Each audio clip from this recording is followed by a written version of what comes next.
Chapter 419.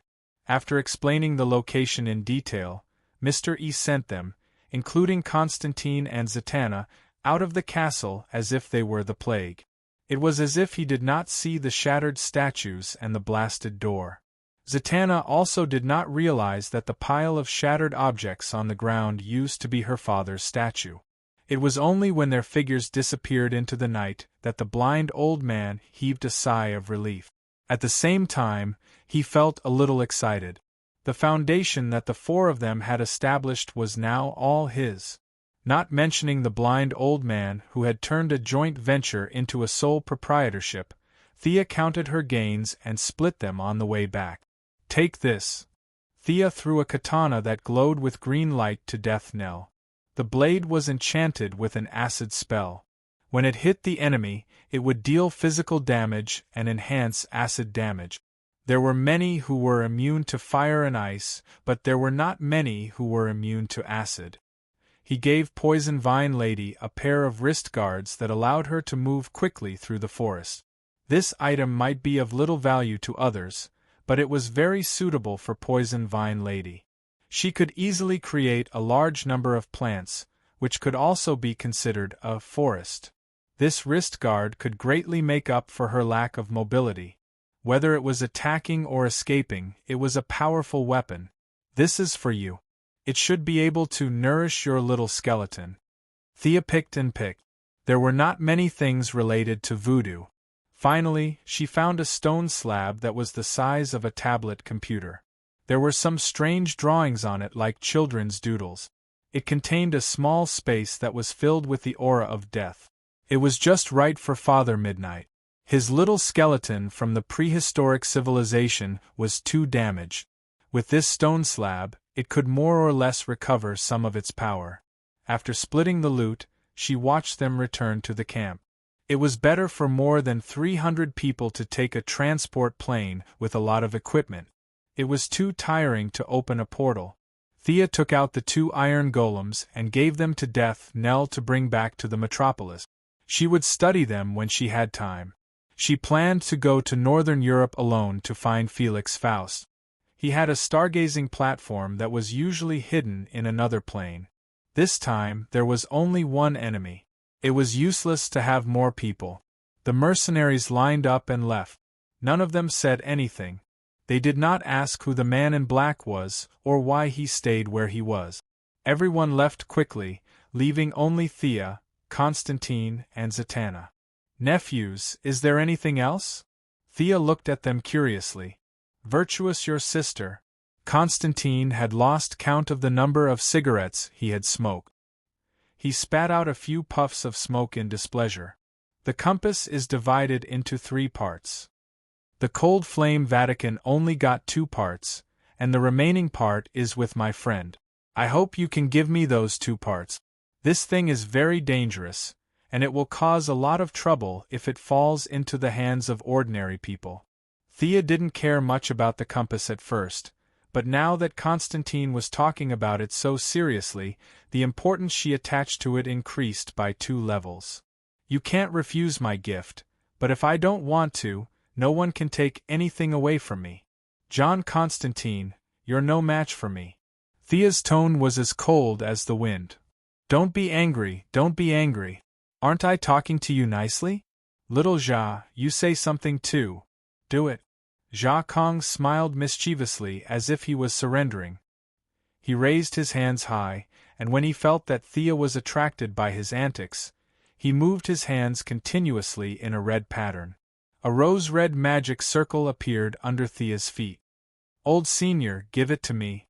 Although you hid it well, but my nose tells me that you're a woman.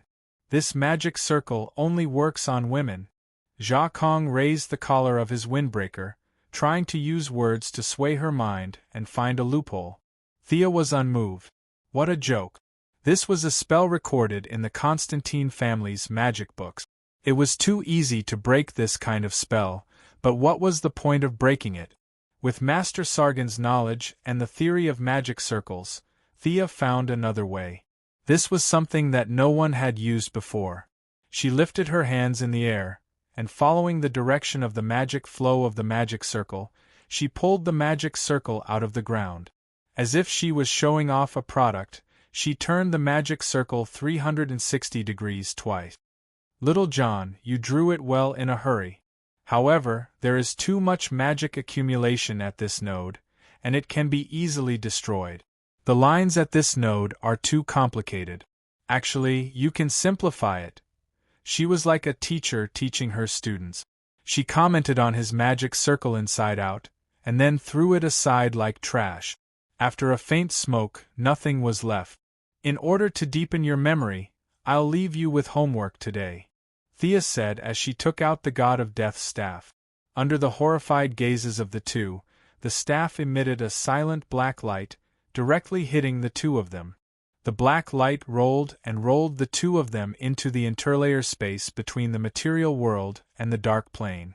This was the modified maze spell of the hunter goddess. Previously, Ares was trapped for more than 10 minutes. To deal with them, there was no need for such a high-level maze. A dark shadow maze was enough for them to play with for a few days. These two were too bold. They ignored the beaten-up cold flame Vatican and dared to bare their fangs at me. If I don't teach them a lesson, they will suffer a great loss in the future. Thea clapped her hands gently, identified the location, opened a portal to Norway, and left the scene. How was she going to find them in Norway? Fortunately, Constantine gave Thea a good idea, which was to use Croydon's compass. After rummaging through Mr. E's gift for a long time, she finally found the needle and dial. Strictly speaking, this thing should be a compass. The missing part was a lens, which was in the hands of Zach Kang's friend. Although this thing was incomplete, and ordinary people would definitely not be able to use it, it would not be a problem for a magician to use it. Between looking for Malcolm and that unlucky guy named Felix Faust, Thea first chose to look for old Matt. She injected magic into the needle, and the needle floated in the air and spun rapidly. In less than 10 seconds, it sent a vague signal to Thea. Found it. This thing is good. I should get it together later. Thea was quite happy. This was much faster than using the Eye of Horus to search all over the mountains. She cast an invisibility spell on herself and constantly adjusted her position. She set off from the city and flew towards the suburbs. The closer she was, the stronger the signal sent by the needle. After the third search, Thea came to the foot of a mountain. There was a large amount of metal in the mountain, which seriously blocked her vision. However, Thea still found Malcolm standing at the entrance of a cave. She secretly let out a sigh of relief. How many innocent lives had been sacrificed in order to find him? Cold Flame Church, we were wronged. Thea. Malcolm's face was originally very serious. When he saw her take off her cloak and walk out from the darkness, joy from the bottom of his heart instantly climbed up his face. Chapter 420. How did you find this place? Old Ma asked excitedly after the father and daughter hug. Of course, Thea couldn't tell him that she had brought more than 300 people from the United States to Switzerland, and then from Switzerland to Norway. Along the way, there were corpses everywhere and blood flowed like a river. The amount of ammunition consumed had increased the price of arms on the international black market by 5%.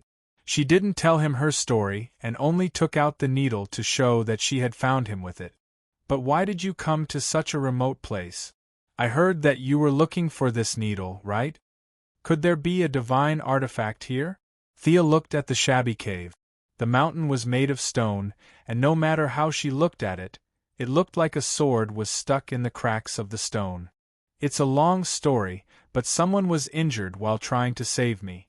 Can you help me take a look? Old Ma said and pulled Thea into the cave. The cave was not deep and the smell was unpleasant. It was most likely the lair of some beast that Malcolm had taken over. The father and daughter turned a corner, and what they saw was a very narrow inner room. The walls were made of strange rocks, and on the left side of the room there was a pile of weeds. A middle-aged man covered in blood was sitting against the wall. He was very weak, but he was still trying to keep one of his eyes open. The moment he saw Thea, his pupils shrank sharply, and his sore arm suddenly regained strength. He pointed at her and asked uncertainly, "You have the blood of Merlin in you?" Thea also felt the familiar aura around him, and looked at Malcolm with a puzzled look. Old Ma was a little unhappy. "Jason Brad, this is my daughter. I've told you twice, I also have the blood of Merlin. Can't you tell?" The middle-aged man on the ground opened his eyes forcefully and compared the father and daughter with all his might. He shook his head very honestly and said, "I'm sorry, friend. I can see your daughter's bloodline at a glance, but I really can't see yours." Malcolm almost fainted from anger. Was his bloodline really that bad? He sat on the ground gloomily and didn't say anything. Thea felt a little sad. This old man had not been injected with divine blood and was still an ordinary person. His sideburns were even a little white because he had been running around for the past few years. The desire for power wasn't a bad thing, as long as one could control it. Thea had always been unwavering in her efforts to strengthen her loved ones. It was not convenient for old Ma to ask this question in front of outsiders, and he did not intend to introduce the middle-aged man. Thea was no longer the weak girl 5 years ago. She had her own way to find the answer. He glanced at the other party.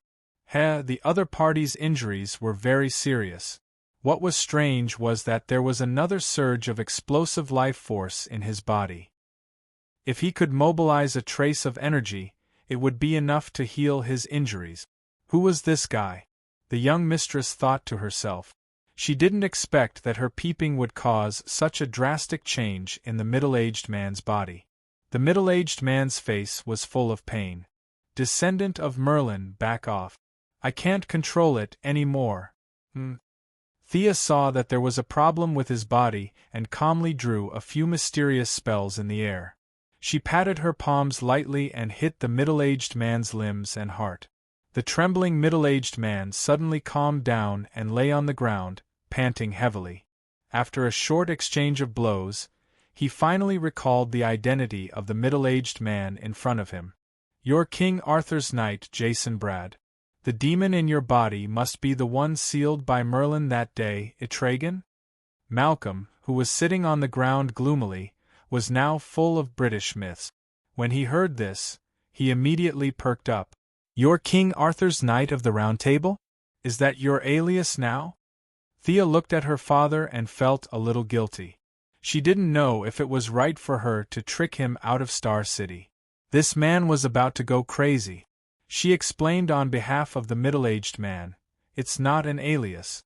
Jason Brad is his real name. However, he's only King Arthur's knight, not some knight of the Round Table. Because of the demon in his body, he has lived for 1,500 years. Malcolm was visibly disappointed. There was a hint of contempt in his voice.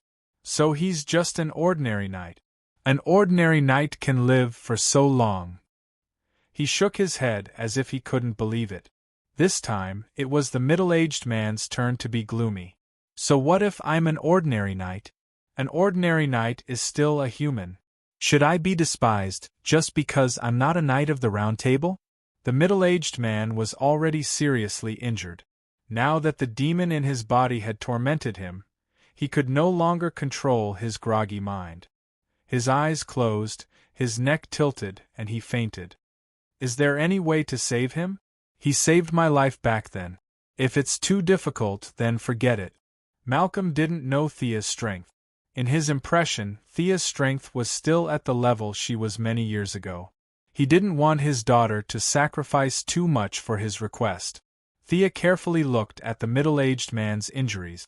There was a bloody hole on his stomach and shoulder. Judging from the injuries, it was obvious that they weren't caused by bullets or other weapons. Her father's request couldn't be ignored. Plus, this guy was somewhat related to Merlin. Even if the treatment was troublesome, she had to bite the bullet. The healing pod was isolated from the world in this small cave. There was no power source. It was simply unrealistic. It would be even more difficult to get a power source. Thea thought about it and decided to use magic. If it was a normal person, 2 healing spells would be enough. However, There was a powerful demon sealed in this guy's body. The healing spells were basically of the light and water attribute. This demon was unsurprisingly of the dark and fire attribute. The two types of energy were completely opposite. Thea had to suppress this demon in order to treat the man. She tore off her cloak, revealing her original clothes. She surged all the magic in her body. The entire cave resonated with her. When her magic reached its peak, her hands flashed with a huge halo of energy. She pressed them on the middle-aged man's wounds. Initially, Sia was still trying to communicate with this demon. She did not expect that as soon as she injected her magic power, she could feel the extremely unique bloodline. The other party instantly went berserk, no longer caring about the host's body, and began to frantically counterattack. "I don't believe I can't take care of you. I can't beat a three-palace demon, but I can still deal with a demon like you who was transformed from a human." In order to suppress this demon, Thea put on the light ring that she hadn't used for a long time. Her fear energy was released 100-fold. Thea, who was more skilled at using her emotions, avoided Malcolm. Yellow energy filled the small cave. Magic and emotion fused once again, forcefully suppressing the demon Etrigan's counterattack. The unparalleled fear allowed the demon to regain some clarity in its mind, and it appropriately retracted a portion of its power to facilitate Sia's healing. However, Thea didn't trust this demon. What if he lost his mind and tried to do something while she was treating the man? She didn't care about anything else. She relied on the huge amount of energy to seal Altrin so that he wouldn't be able to come out for a while. Only then did she start treating the middle-aged man. Chapter 421. The real treatment was much smoother. She removed the residual magic from the wound, stimulated the growth of the cells, and accelerated the healing of the wound. As for the missing blood, Thea could not do anything about it. This guy had lived for more than 1,500 years. Who knew what type of blood he had now? Thea was sweating profusely. The treatment took 1 minute, and the suppression of the demon took 9 minutes. "What's going on? You don't seem to be injured. Why is this guy on the ground?" Thea looked back at Old Ma. Although his clothes were a little messy, his beard and tail were intact. There was no sign of injury at all. Combined with Old Ma's words about how Etrigan had saved his life, Thea was very surprised that they could be together. Malcolm began to tell his own story. It was a very cliché story. The knight on the ground, who had lived for 1,500 years and was still very Chinibu, was someone that Old Ma had met in England. He usually pretended to be a knowledgeable scholar. The two of them traveled together and chatted very congenially. They had already become friends.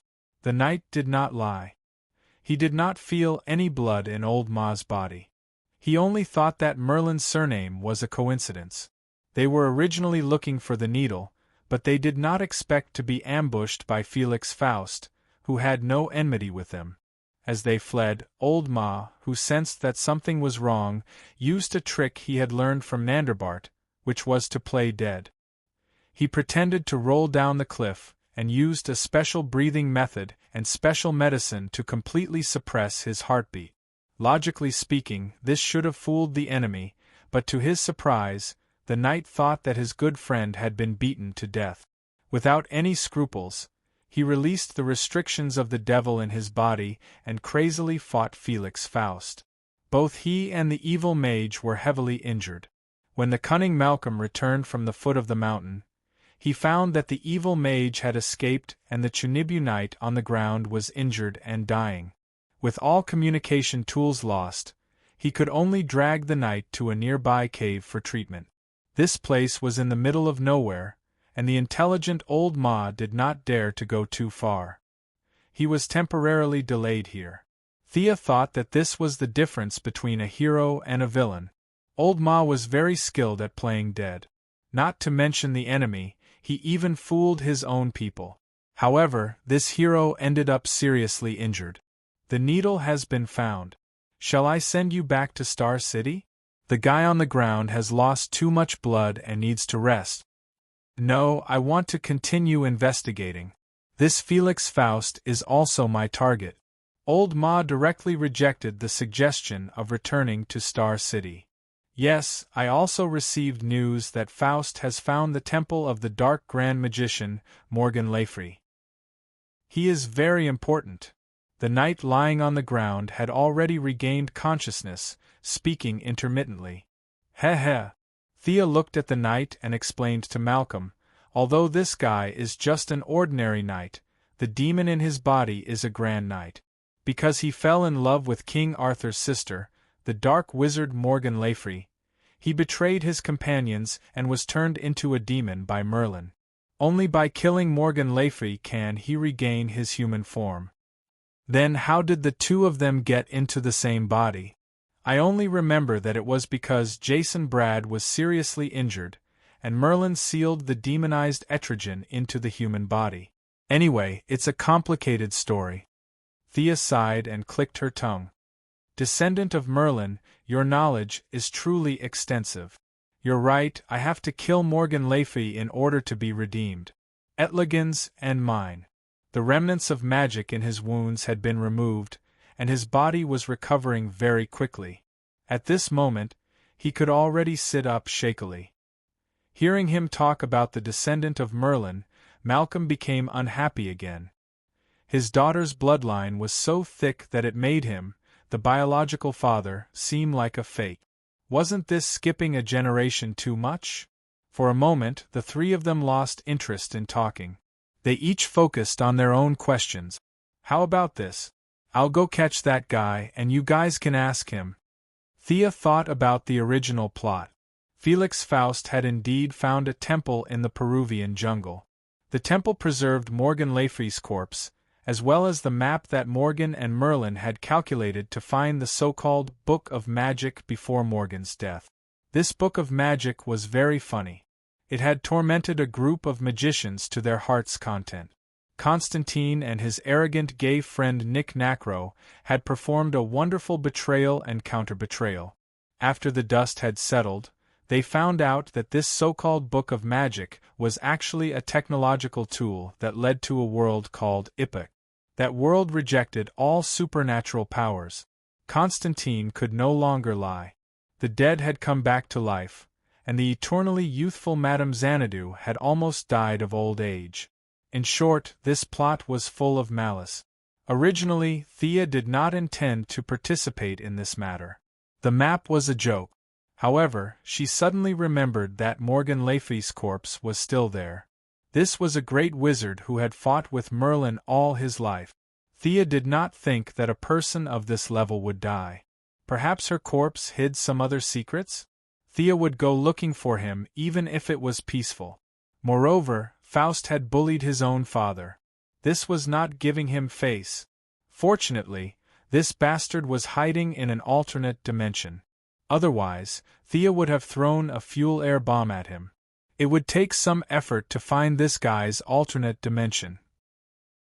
A few members of the Cold Flame Vatican had also planned to ambush him twice, but they had all ended because he had hidden in an alternate dimension.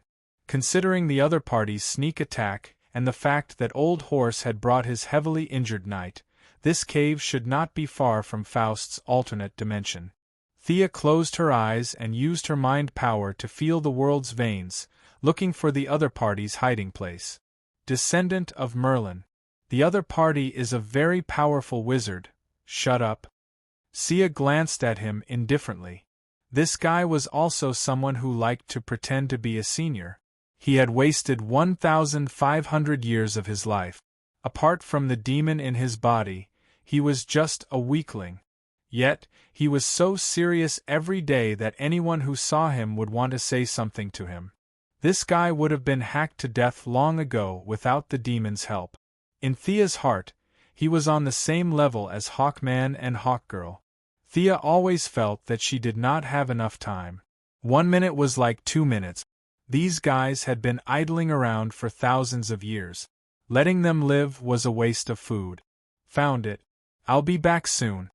Using Sargon's method, she broke through the spatial barrier and directly teleported into the other party's alternate dimension. Is this really your daughter? She's the most powerful contemporary wizard I've ever seen. Jason Brad watched the dark blue teleportation door disappear and asked Malcolm with uncertainty. Old Horse was proud and depressed. The gap between him and his daughter was getting bigger and bigger. He did not dwell on this question. Contemporary wizard? How good can my daughter be in ancient times? It's hard to say. She's definitely not as good as your ancestor Merlin. This time, Jason Brad finally brought Old Horse along. However, she would be a very powerful wizard in King Arthur's era. At least the demon in my body can't beat her. Chapter 422. Thea didn't know what the two of them were talking about. She thought she would be teleported to a lair somewhere, but a strange wave of energy suddenly shifted her location, and the entire teleportation shifted by hundreds of meters. This was an extremely small space, surrounded by white fog. The white fog was like a layer of blurry glass. Looking out from the inside, one could see the sun, moon, stars, mountains, and rivers of the material world. In the middle of the space, there were traces of someone using magic power.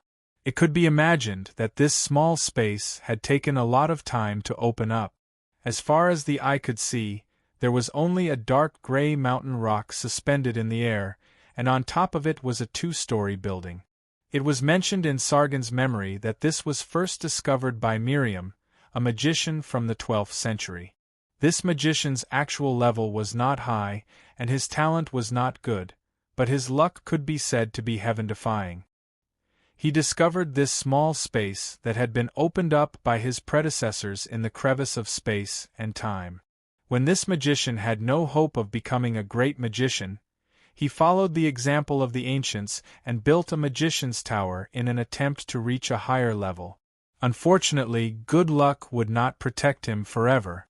After a high-intensity battle between magicians, he died like an ant in the aftermath of the attacks.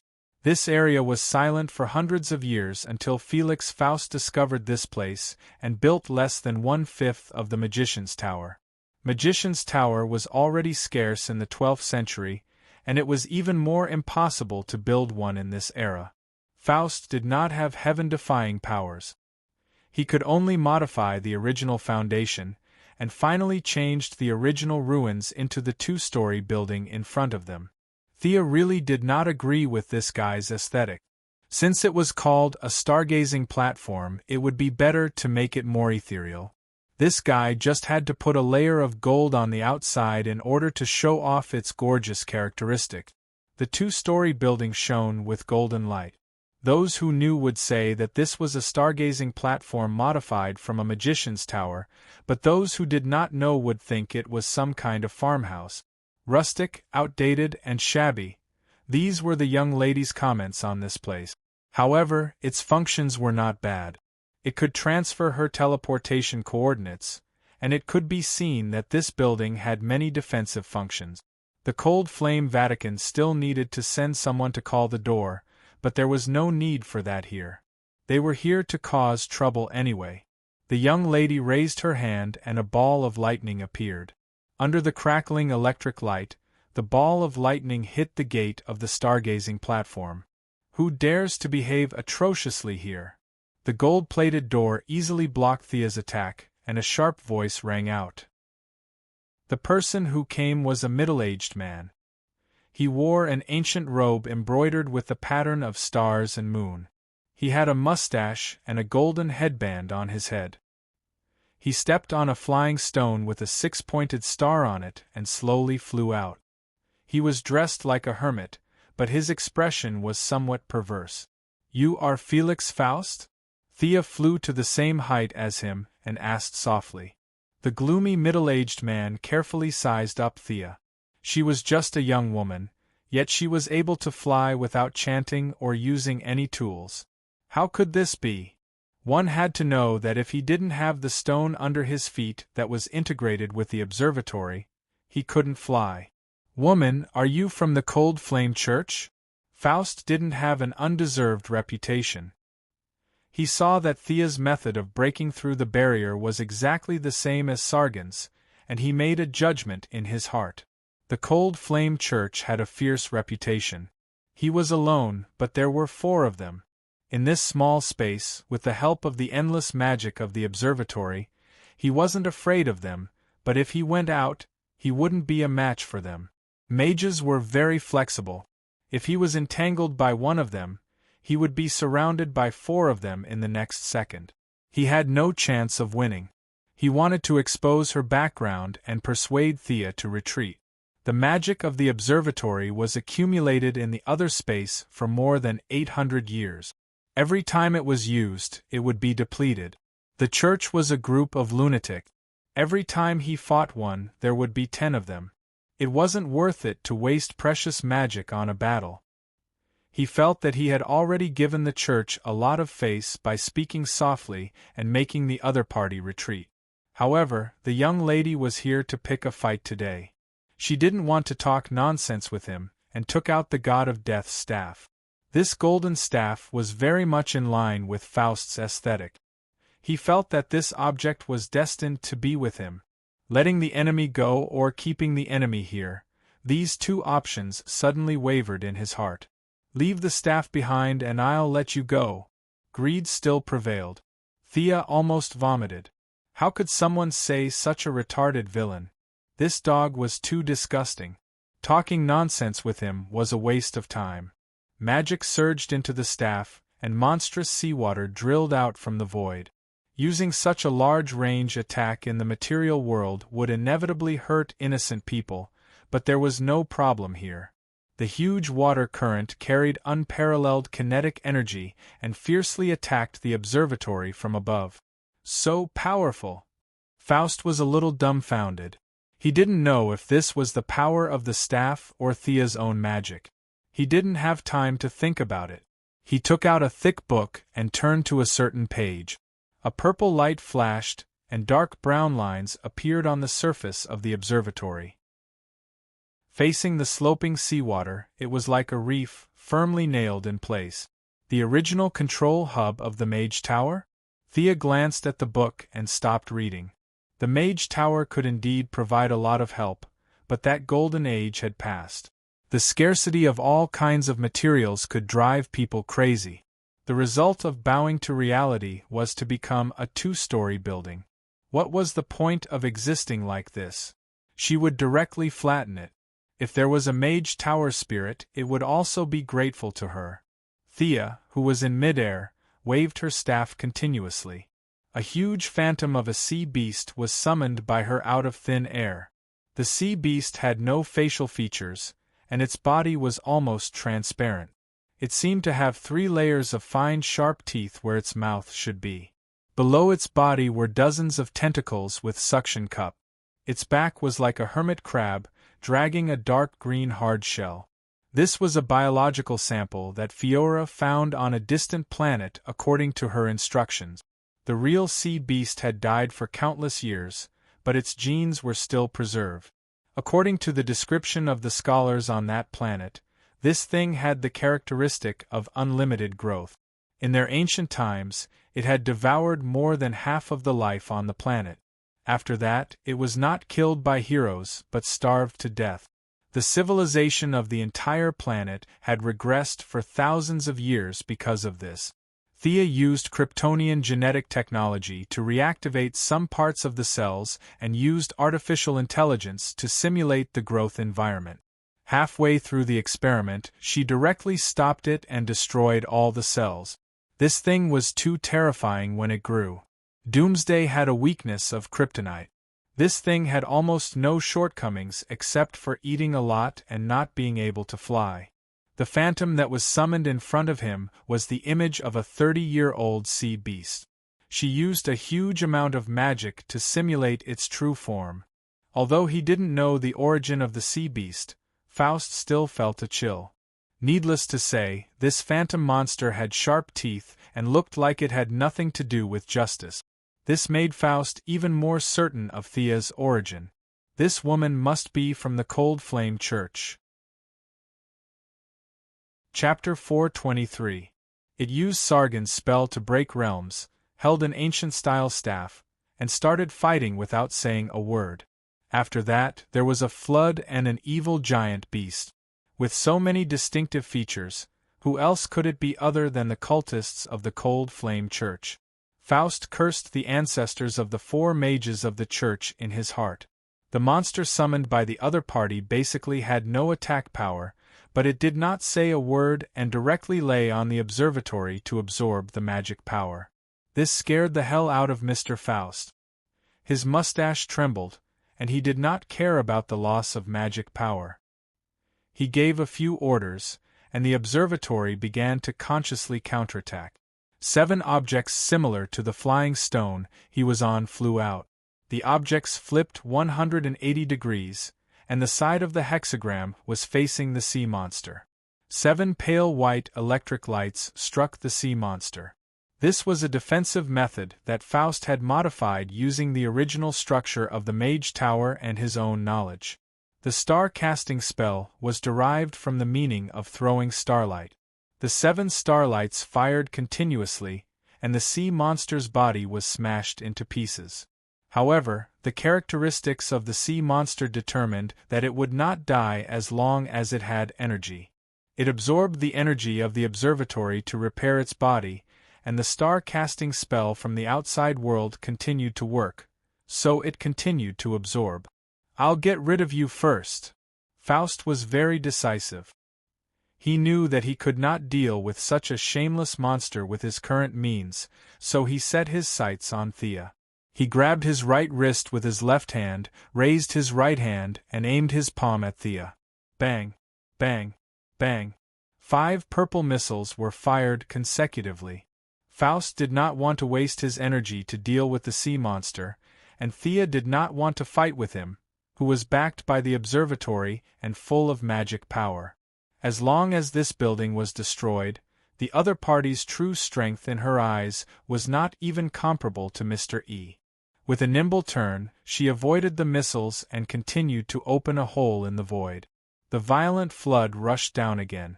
Faust was in a dilemma. He wanted to defend the tower, but he could not. He wanted to fight, but the enemy did not want to fight with him at all. Thea's flying skills were 100 times better than his. Once she wanted to hide, the sky was so big that it was impossible to stop her. "Who are you? I don't know you." Faust didn't care about the divine artifact anymore. He didn't have the secret technique of observation, so he couldn't see through Thea's strength. However, she didn't show any signs of fatigue after such a long time, so he knew that she was a strong opponent. At this time, he already had the intention to compromise. "You don't know me?" Thea was here in her original appearance, so she was very unhappy. "How dare you say you don't know me when I am so famous?" There was nothing to say. He had to be taught a lesson. The seawater kept pouring into this small space. The space was airtight, and the seawater had nowhere to go. Half of the gate of the observatory was already submerged in the water. Thea was like the Jinshan temple being flooded by water. The wind and the waves were endless. As long as the magic power in this 2-story building was not working well, the huge pressure would be able to tear it down. "What do you want?" "I'll give you everything I have." Faust could feel that his beloved observatory was rapidly depleting, and the speed was getting faster and faster.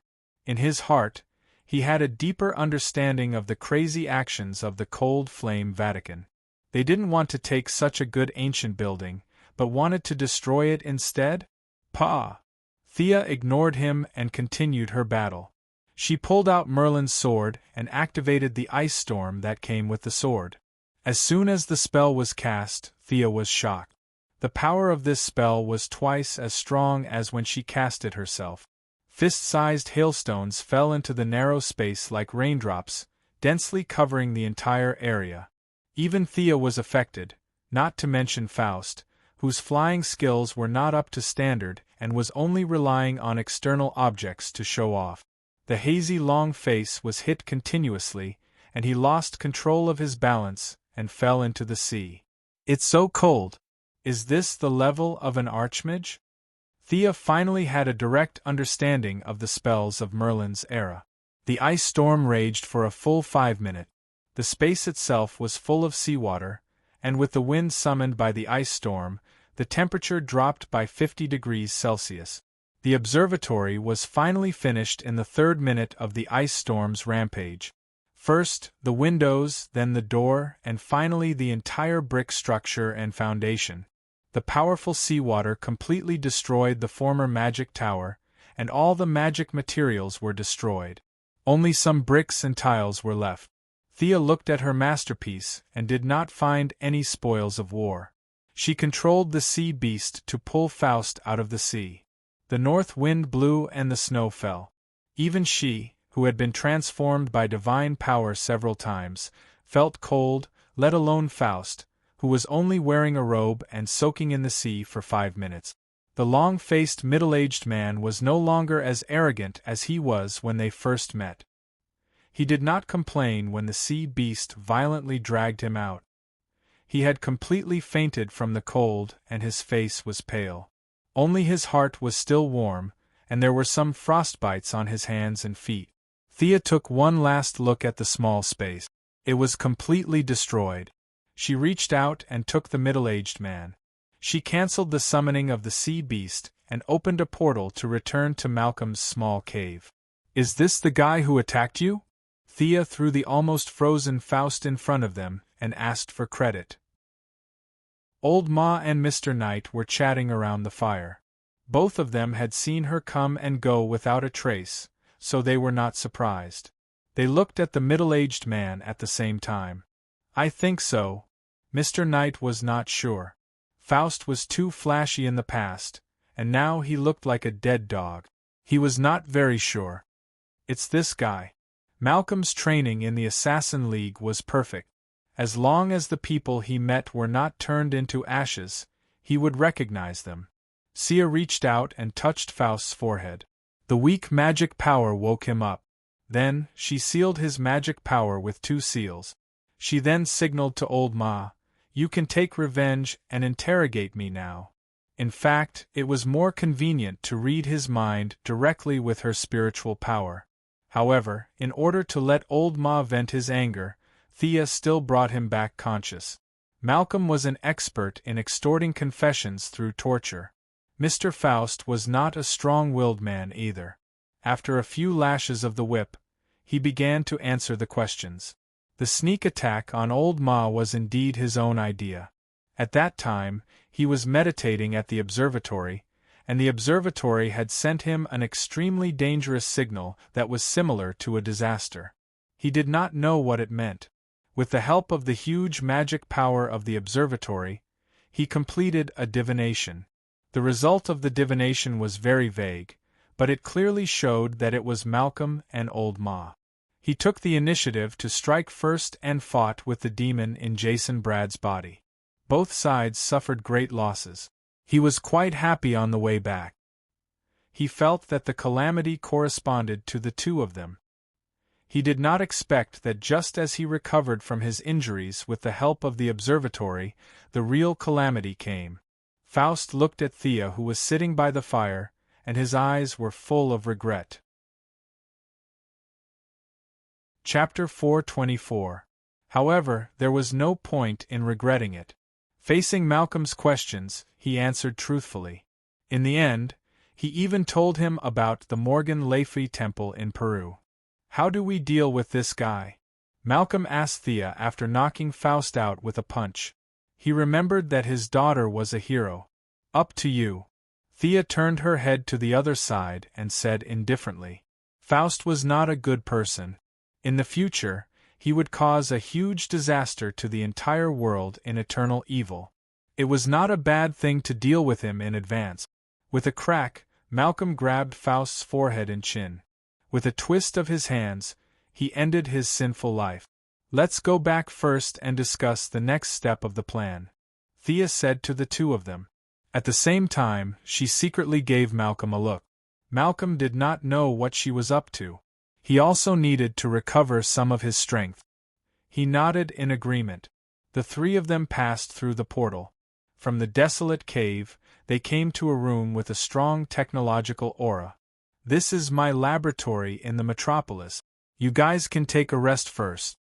Thea poured a glass of water for each of them.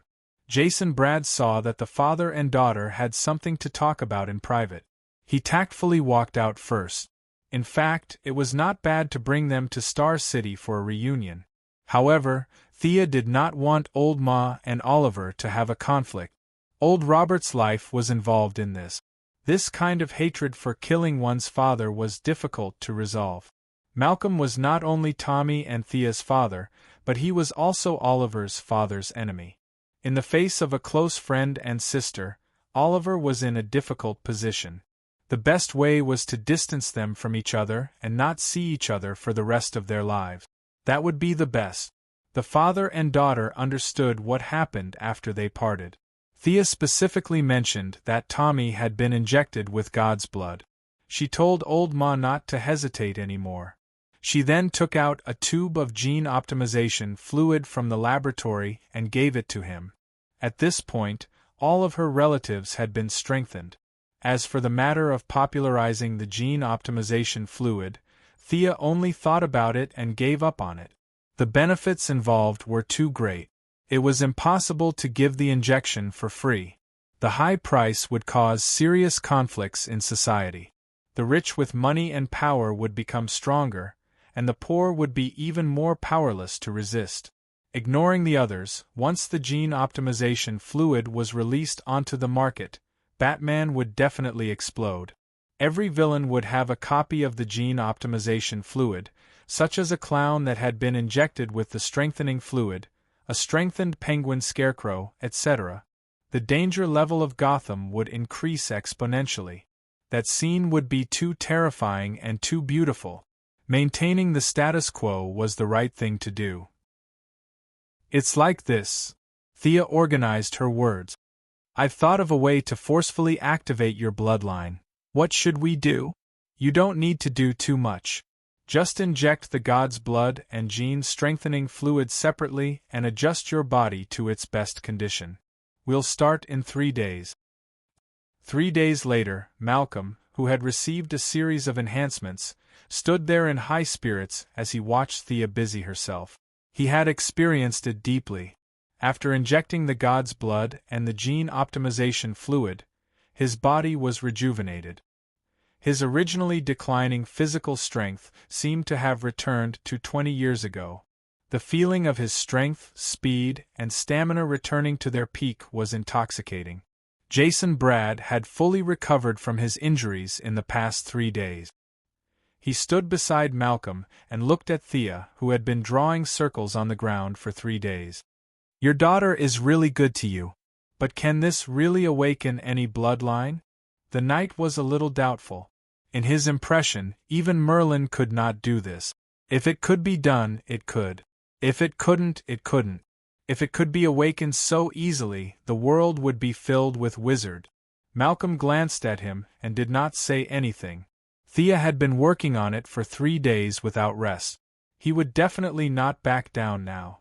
In fact, the knight was not wrong.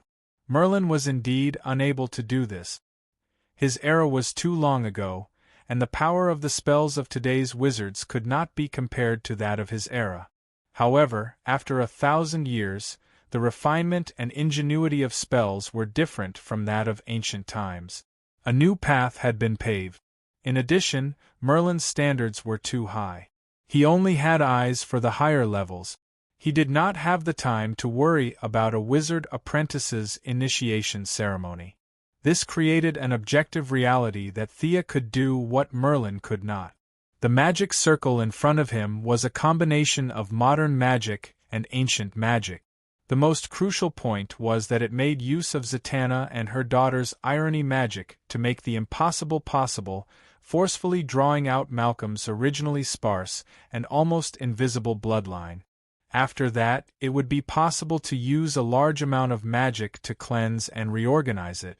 What Sia had drawn was a huge, ironic magic circle. She had also borrowed a lot of Sargon's knowledge. This magic circle could be said to be the culmination of all the skills of the current generation. She threw 3 gemstones to Malcolm. There were 3 greater healing spells stored in them. They were created using gemstone magic. When Malcolm walked into the magic circle, Thea began to recite the spell. She had to recite the entire spell in reverse. This task was very mentally taxing. Even with her high intelligence, she had to stumble and her face was pale. Fortunately, with the help of the magic circle and a few precious tools provided by the Cold Flame Vatican, the first step was daunting but not dangerous. There was already a faint shadow of magic in Malcolm's body. Steady. The next step is the key. Thea shouted loudly. She stretched out her hand and took out the God of Death's staff. Previously, when she summoned the sea monster to destroy Faust's observatory, the sea monster returned a portion of its magic to the staff before it turned into nothingness. Thea wanted to absorb the non-elemental magic herself, but she gave up after thinking for a long time. The magic was absorbed by the observatory from the other dimension for hundreds of years. It was scattered and not very pure. If converted to Thea's magic, it was only 2 or 3 years' worth of magic. It was just icing on the cake. If she used it to strengthen Malcolm's body, it would be a different story. It was a timely help. Thea raised the staff and directed the magic to follow the path of the magic circle, all the way to the center point, which was Malcolm's body. The non-elemental mana activated the crimson magic circle and surged into Malcolm's body. His weak mana was nourished and grew at a rate visible to the naked eye. "That's it?" Mr. Knight asked curiously. He didn't mind making things worse. Far from it. Sia was not as optimistic as Malcolm. Purification was the first step to extraction. Malcolm's current mana was only enough to fulfill the conditions for extraction. He was still far from success. Seeing that Malcolm's body was shaking a little, Sia knew that his magic power had reached its limit. She stopped the non-elemental magic power output, and a small magic circle appeared in the magic circle. It was the same as what Damien had done. This was the real bloodline purification magic circle. Chapter 425. If Thea's own mana reaction was a 10, then she would have a 10% chance of awakening her sorcerer's bloodline without the help of any magic circles. Damien's mana reaction was a 3, and Malcolm's mana reaction was probably not even half a point. However, with the help of modern magic, he had finally reached this step. The process was extremely painful. The purification circle was constantly consuming his mana, and every second felt like hell. However, Malcolm was already so old. He understood that the gains were proportional to the gains. His willpower was even stronger than Damien's. He gritted his teeth and persevered. Thea also kept her eyes on him. Every time Malcolm's mana was about to be depleted, she would manually inject a part of it into the circle, and then the circle would purify it again. Thea would replenish it again. Twice during the process, he could not hold on any longer and used the magic gem Thea gave him to heal his body. However, the consumption of mana was unavoidable. He could only endure every second. After the 4th replenishment, Malcolm finally gathered a drop of his own mana. Thea hurriedly stopped the circle. She was also exhausted. "That's it? There seems to be some reaction, but the effect is mediocre," the knight who had been watching the show said with a hint of regret. Thea could not be bothered with him. No wonder this person was only an ordinary knight. He really did not know how to talk. Besides, this was not a movie. What kind of effect was he looking for? Should a sorcerer's bloodline awakening have an earth-shattering effect? What a joke. She looked at the mana in the staff. There was very little left. She might as well inject it all into Malcolm's body. When she returned, she would give him a few spellbooks. He should be able to cast a few spells. Malcolm was an adult who had undergone cruel training. In other words, he was a high-level character, unlike Damien, who was purely a low-level character. Sia also gave him some magic power. He rested on the spot for a while. Although he was trembling all over, his spirit was exceptionally good. His eyes were shining. He took a deep breath and walked out of the magic circle with more and more steady step. Thea reached out her hand to give him a high five. Her childish gesture made Malcolm feel awkward. Not wanting to spoil the fun, he gave her a high five.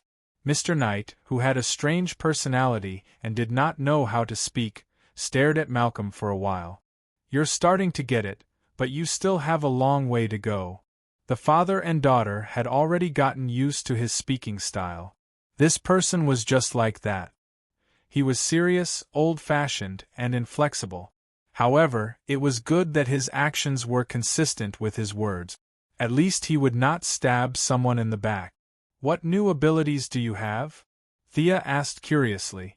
She had a unicorn tattoo, while Damien had a dark elemental damage amplification. According to the records, magic awakeners would have an ability that corresponded to their personality, regardless of whether they were strong or weak. Malcolm didn't say anything. He closed his eyes and pondered for a long time. Then, he leaped into the air, turned nimbly, and disappeared without a trace. A gentle breeze blew by, and when he reappeared, he was already 10 meters away. Invisibility? Haste? Or was it spatial magic? A few well-known spells flashed through Thea's mind, but none of them looked like it. She quietly waited for Malcolm to explain. "The information that the bloodline transmitted to me is wind walk. I can transform into the wind. Currently, I can only borrow the power of the wind. In the future, I can control the wind and even turn it into a hurricane." Thea nodded. This ability was very much in line with Old Ma's personality. He could fight and hide, and most importantly, he could run away easily. The Merlin family's awakeners had the wind attribute for generations. This talent conformed to the norm and had potential for development. With Old Ma's research spirit, he might be able to develop a new ability. Talent was only a small aspect. Learning more knowledge and accumulating magic power was the right way to go. Thea was about to persuade comrade Old Ma to study hard and improve himself every day, but who knew that he would speak again hesitantly. "I seem to have another ability, huh?" Thea was stunned. Although her unicorn tattoo had 2 transformations, it was only one ability. What did Old Ma mean by another ability? "It's a very mysterious ability. I can't explain it clearly, but I'll show it to you." He did not waste the past 3 days. He contacted his subordinates and vaguely knew that the Cold Flame Church was almost completely destroyed by a group of people. He had realized that his daughter was no longer the little girl who had learned martial arts from him. She was now a powerful mage. If there was something he did not understand, he could not go wrong asking her. He reached out and drew strange lines in the void. 7 illusory stone slabs with hexagrams were summoned. Malcolm frowned, as if he was trying to decide what to do next.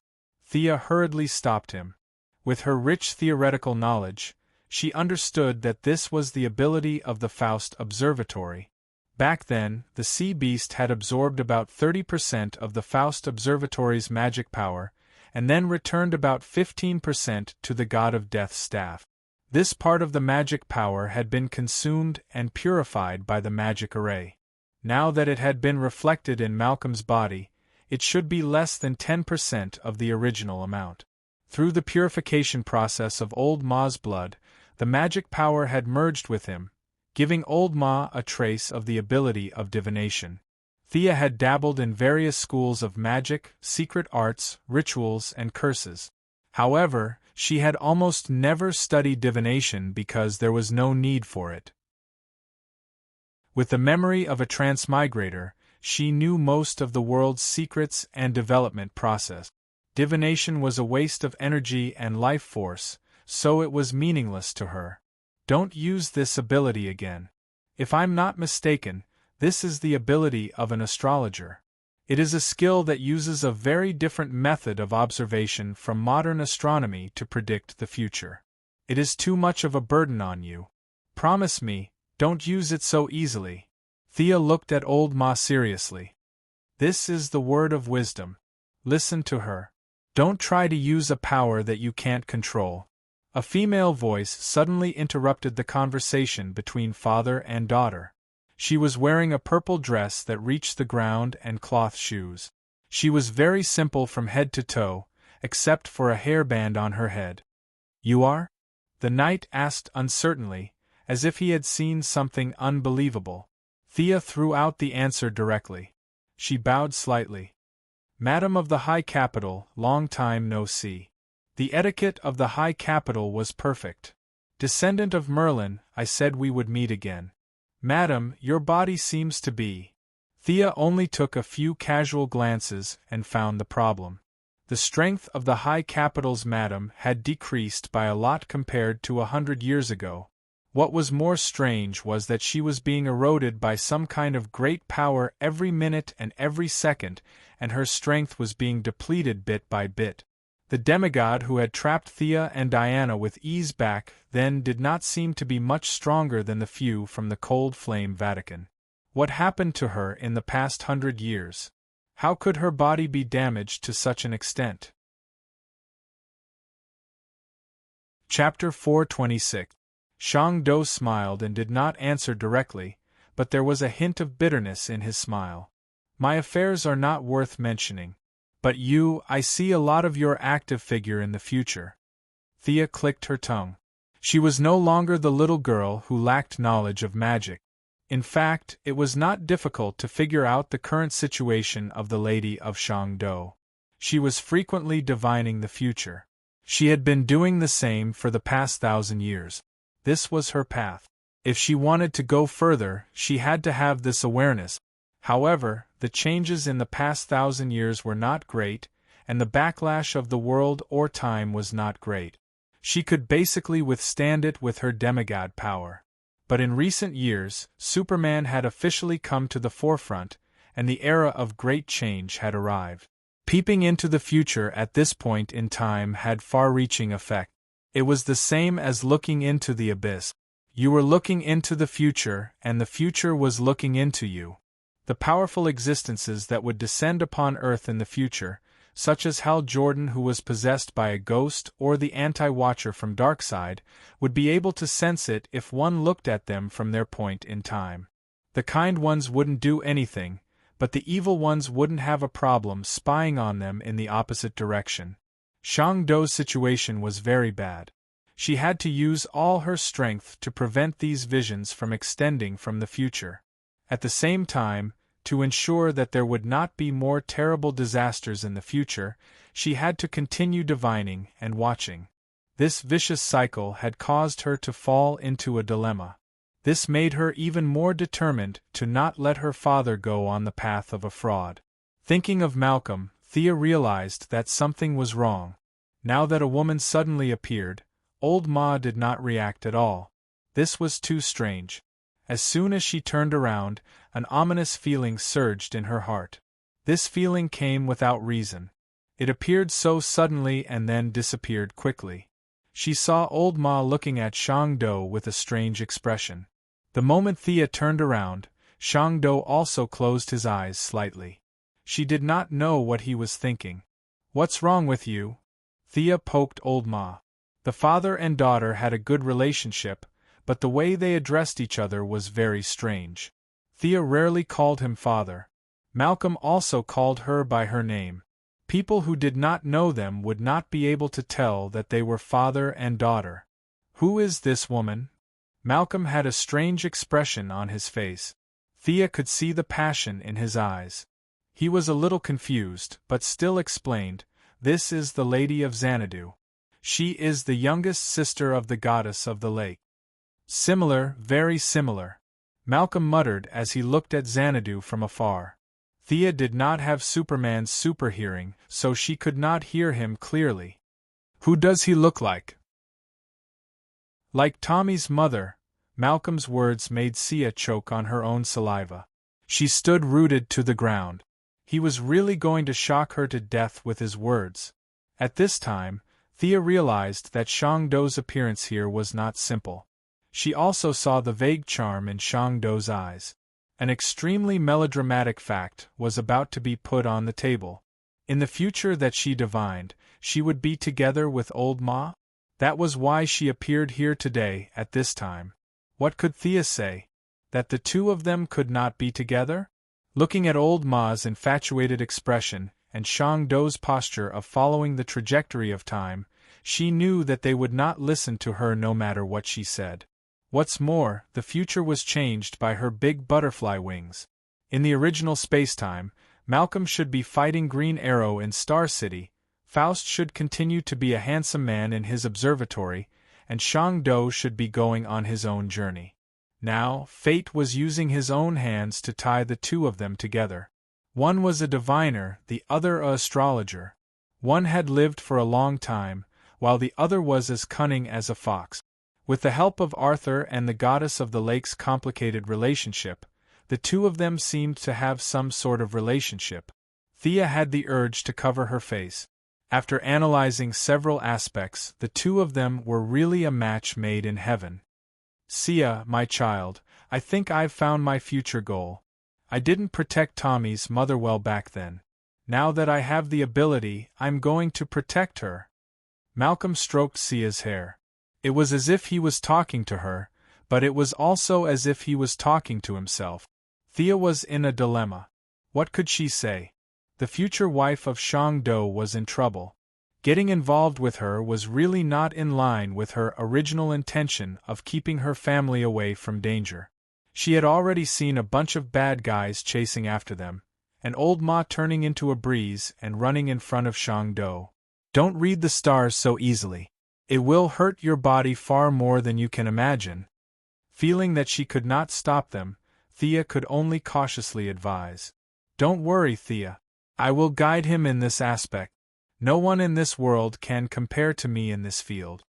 Shang-do had walked to the two of them and said in a confident tone. She finally stopped talking about the damned descendant of Merlin and called out Thea's name. This should have been a very satisfying thing, but where did the tone of an elder come from? Thea felt the deep malice of the world. 2 days ago, she had just pretended to be Constantine's elder, and today, karma came back. But looking at Malcolm's proud face, she could not refute. She explained how to use the magic gems she had and gave them to Malcolm. Now that he had greatly increased his strength, he should be able to deal with any trouble. The wife of Shang-do whispered a few words to Jason Brad, and the knight with the demon hidden in his body was successfully fooled. The three of them happily bid farewell to Thea. A red light flashed and only Thea was left. They're all gone. Who are you working so hard for? Thea was a little depressed. After 5 years, Malcolm had finally turned from a villain to a member of the righteous faction. Yes, Thea felt that when Madame Shang-do established the Dark Justice League in the future, Mr. Ma would definitely be a glorious member. He was now considered a rare talent among the mages who could fight and knew how to cast spells. Plus, with his complementary astrology skills with Madame Shang-do, it would not be a problem for him to become a senior member of the Dark Justice League. Maybe Madame Shang-do would retire behind the scenes, and Mr. Ma would rely on his own wisdom to take up the role. Shaking her head and sighing, she left the metropolis and teleported to New York. The Croydon compass that she had previously collected was only the dial and needle, and the last part of the lens was missing. As a local, Midnight Papa had already completed the preliminary work for her and found the target in his dungeon. The most important lens of the descendant of Croydon was hidden in his pupil. Old Ma had already turned over a new leaf, and Thea did not want to be too ruthless.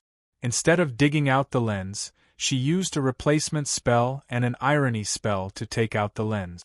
The golden dial, the transparent lens, and the silver needle were perfectly combined, as if they had never been separated. Chapter 427. Croydon's Compass. Thea held the palm-sized tool in one hand and experimented with it a few times. The first function was to search for magic signals, and the second function was to find people. However, it was limited by the level of the original creator. It couldn't find divine weapons or magic weapons, and people above the level of demigod. its range of application was limited to the level of mortals. In addition, in modern society there were all kinds of interference. Many places like the Heaven's Eye Society couldn't be found by the compass. Although there were many shortcomings, its advantages were also outstanding. For ordinary people, it could be called a divine weapon. A good-for-nothing young man who doesn't look down on a poor young man. After getting the compass, he found a secret inheritance and soared to the sky. These images instantly popped up in Sia's mind. If this thing was released to the outside world, it could easily cause a lot of trouble. At this time, she could also understand some of Constantine's painstaking efforts. This guy's bottom line was even lower than the transmigrators. He collected magic items all over the world to stabilize the world. This was the era of mortals, the era of science and technology. Thea didn't have any big ambitions to revive the glory of the magic era because she knew that in the future, Earth would continue to develop science and technology. This trend had long been set. Reverse lightning in the 25th century, the Queen of Emerald Eyes in the 31st century, and the Magician in the 64th century. These transmigrators were all well-known figures in science and technology. In the 64th century, there was no difference between the development of science and magic. The way people lived had undergone earth-shaking changes. Things that modern society thought were magic could be realized with science and technology in that era. She didn't worry too much about whether people were happy or not 4,000 years later. She still had a lot of things to do. First, she returned to Star City to check on the homework of her 2 disciples. The 2 children were too smart. Originally, she almost didn't have anything to teach them. Now that she had obtained the memories of Master Sargon's lifetime, it was too easy to fool the 2 naughty children. Damien was dumbfounded by the long list of theories. The Demon King's princess, Raven Lowly, also stared with her eyes wide open and her small mouth forming an O shape. The gem magic and irony magic were also taught to the 2 of them. Raven Lowly was very resentful of throwing shiny gems at people. Her magic was almost infinite, so there was no need for her to do so. She secretly hid the few gems that Thea gave her, but her irony magic was really good. Damien, on the other hand, was the complete opposite of her. He didn't have enough magic, so it was very difficult for him to practice irony. However, he had a special liking for gemstone magic. In his opinion, it was no different from throwing a bomb. He used his father's credit card and bought a bag of gemstones to practice. Not to mention the frightened Batman who received the credit card bill, Thea hired 3 expedition teams in her name to search for the temple mentioned by Faust in the Peruvian jungle. The original space-time was discovered by Constantine's good friend, Nick Nacro. However, this unlucky fellow was quickly abandoned by Slag Kong, who had fallen in love with Satana. Just before they found the temple, he was killed by the 2, and his soul entered hell. Later on, it was Faust who sacrificed his lifespan to bring this guy back from hell. Now, this unlucky guy was still in hell, and Faust himself had been sent by Old Ma to accompany him. Brother Nick would have to live in hell for a few more years. This group of bad guys kept a trick up their sleeve. Without Nick's specific guidance, Faust only knew the approximate location. The power of the temple was still there, blocking the detection of the compass and the search of the Eye of Horus. Thea tried several methods, but in the end, she had no choice but to use the stupidest method, which was to send people to search for the temple. The 3 expedition teams all had mercenaries loyal to Death Knell.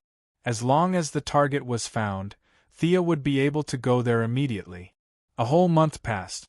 Other than Batman complaining to her that Damien's expenses were a little too high, there was no new news.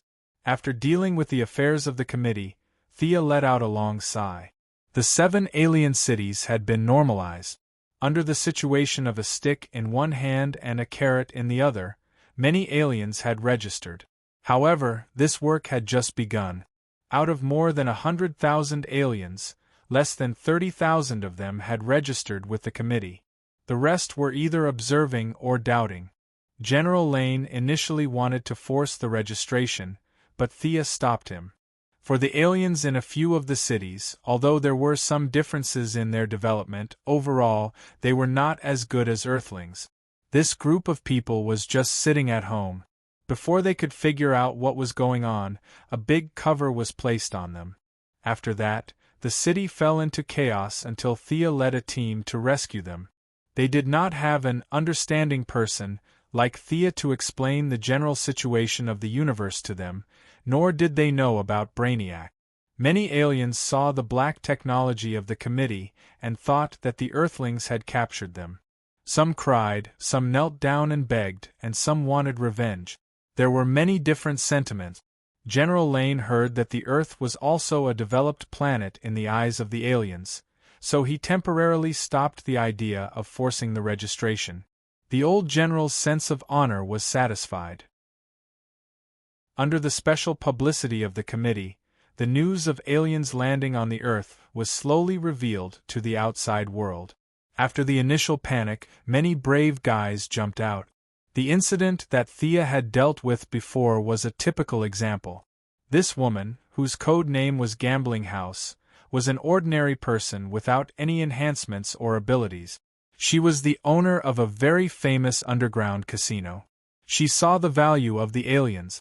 In just 1 month, she had kidnapped or robbed dozens of aliens from the 7 alien cities to fight in her casino to satisfy the perverted hobbies of the rich.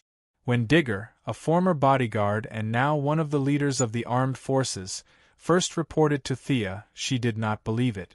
How could an ordinary Earthling be so bold? However, in front of a few pieces of evidence, she had to admit that people could be as bold as they could be. This woman, who wore a red dress with a high slit and had an azure dragon tattoo on her body, had business all over the world. Her underground casino fully satisfied the psychology of the rich. The battle between humans and beasts, the battle between humans and aliens, and the battle between aliens and beasts, there was nothing that she could not do. Mr. Digger, catch this woman. Thea collected some clues from the Sky Eye Society and other intelligence agencies and gave a stack of information to the black man. These ordinary people were not worthy of her personal action. The black man did not care how Thea mobilized his troop. He also had a set of kinetic skeletons and Thea's freeze gun. With hundreds of people, he would not lose to a woman who relied on her mouth to escape. While Thea was thinking about where to go on the weekend, Fiora came in a hurry. The news from the Pentagon: 10 minutes ago, an unidentified flying object landed on the Earth. Looking around and seeing that there was no one around, she whispered, "Looking at the photo, it looks like Krypton's Fort Ross. It is different from the Black Fog Fort where we are imprisoned. Fort Ross is full of Krypton felons." Chapter 428. Fortress Ross? Thea's expression was a little unnatural when she heard this. This is Supergirl's enemy. This group of brutal aliens came to Earth so early? Although this fortress, Supergirl's spaceship, and General Zod flew out of the Phantom area at the same time, it was huge and not a normal aircraft at all. Supergirl's small spaceship landed on Earth 6 years ago, followed by General Zod's Black Fog Fortress. Because he had scientists who could modify the prison, he arrived on Earth half a year ago. Fortress Ross is different. If General Zod is a political prisoner, Fortress Ross is a criminal prisoner. The prison conditions and staffing are different. According to the original timeline, after they rushed out of the Phantom area, it would take at least 10 years for them to arrive on Earth. History has really been changed. Thea doesn't know if this is her own doing, or the work of Madame Soto, or is it the work of those speedsters, the technological transmigrators of the future world? There are too many possibilities and it is really hard to judge. No matter what the future will develop, it is time to go and see. After asking for the coordinates, Thea and Fiora teleported to the wilderness of New Mexico. The two of them searched for a little and found the landing object. From the outside, it looked like a strange flying object formed by the intersection of two rings with a diameter of thousands of meters, but if you look carefully, it is not difficult to find that there are dense partitions in the rings. Each partition is a prisoner's cage. There are no signs of life in the spaceship. Did they run so fast? Thea glanced from afar. The expected scene of hundreds of aliens flying out did not appear.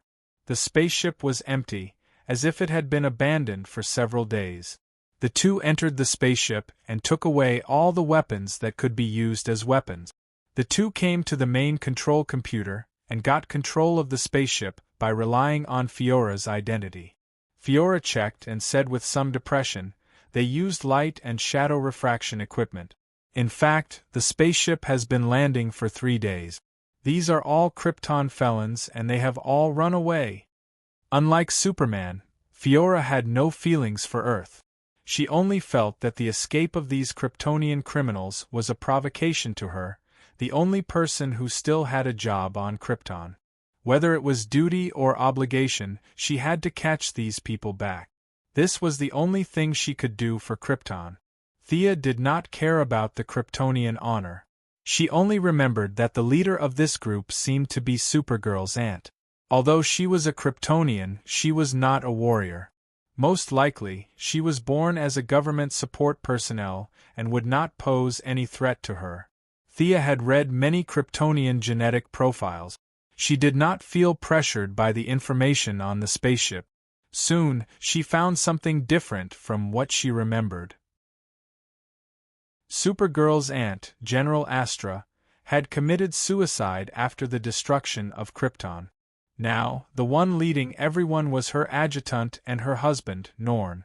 This guy used ruthless means to integrate the resources on the spaceship. This might be the main reason why he landed on Earth in advance. Let's take this spaceship back and use it as a prison in the future. Thea was worried about where to put the aliens who committed crimes. She could not put them in Blackgate Prison or Belgrave Prison. Just as she was worrying, the prison automatically fell down.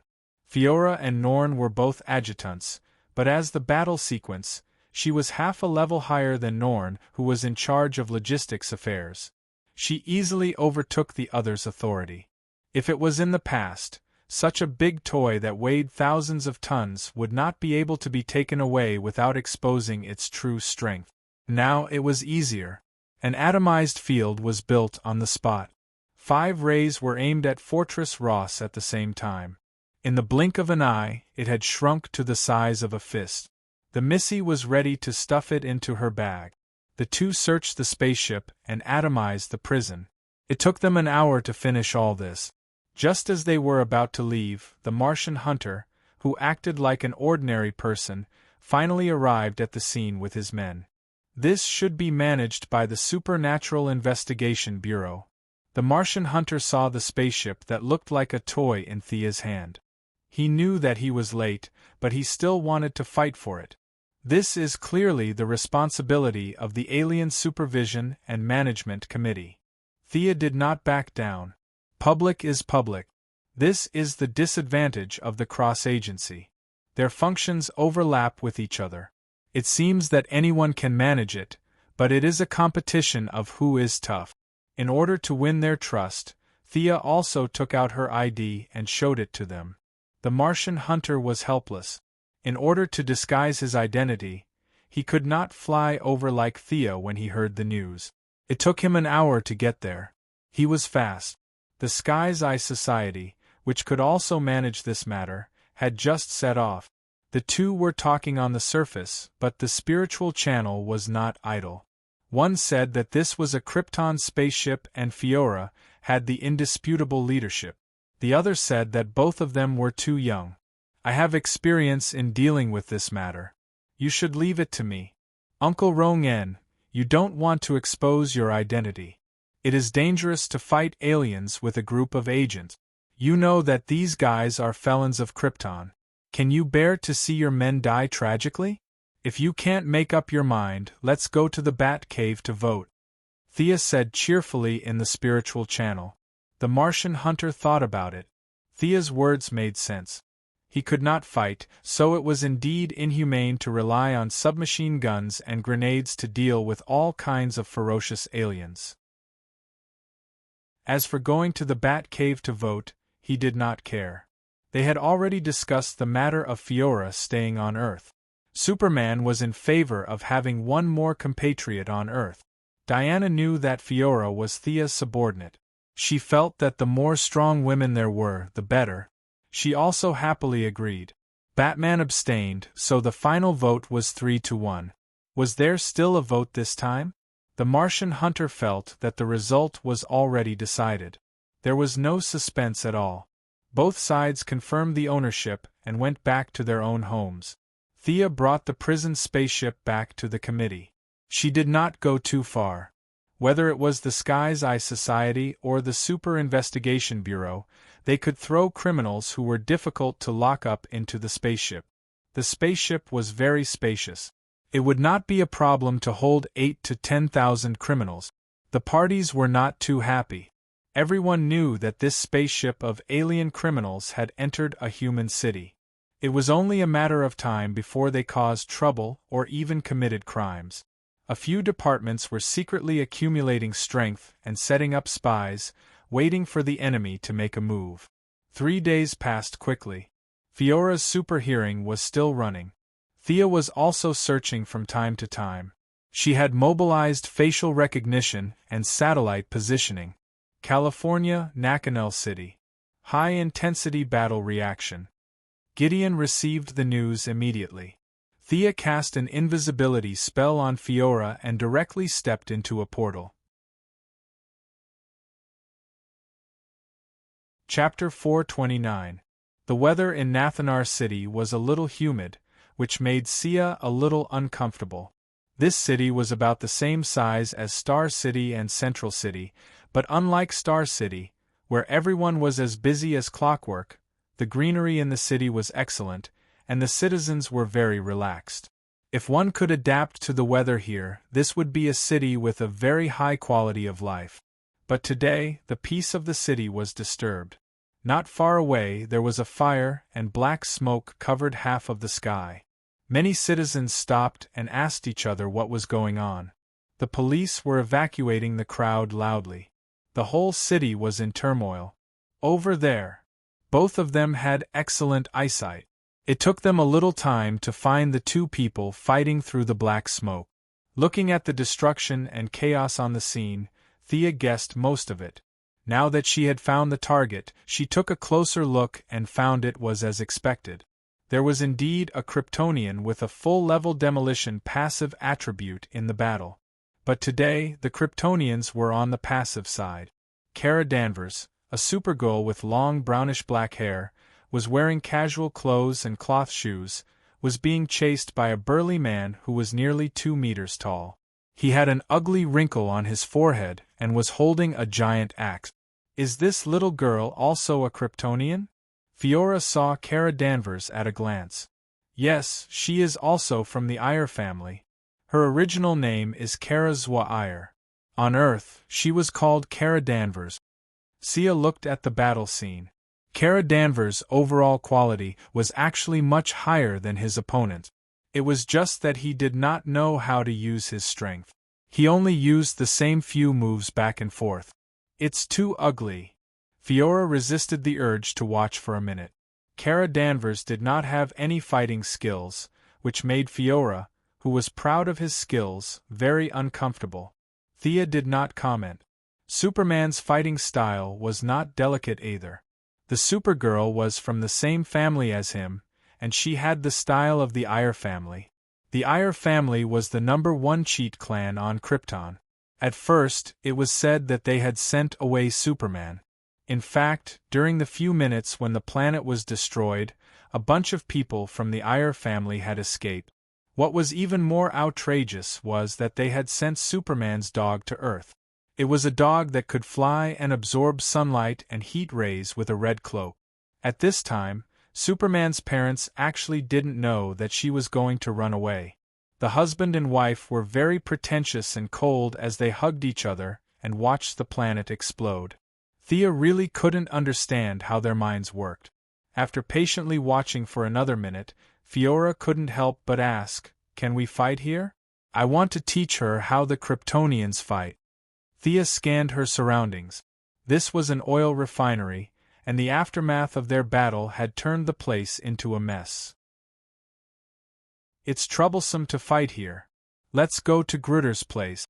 In order to make it easier for her subordinates to contact each other, she had built a permanent portal on the planet controlled by Grud.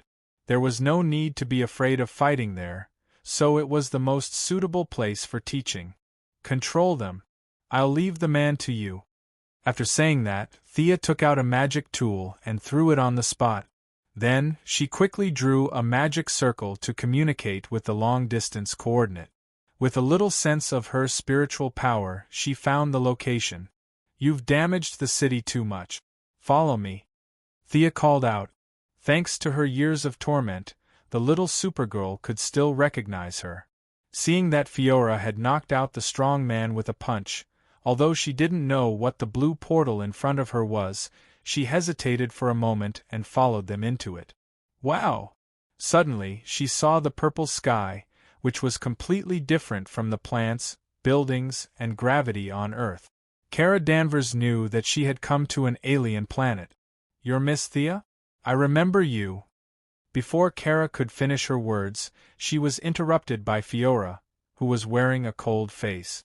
"Your fighting style is too crude. You could have dodged the punch at the beginning and then kicked sideways. But you actually chose to retreat." Fiora blabbered on and on. At first, Kara Danvers was a little annoyed. No one would be happy to be scolded by a stranger. But after a closer look, she could see the difference. You're a Kryptonian." "Of course, I'm Fiora.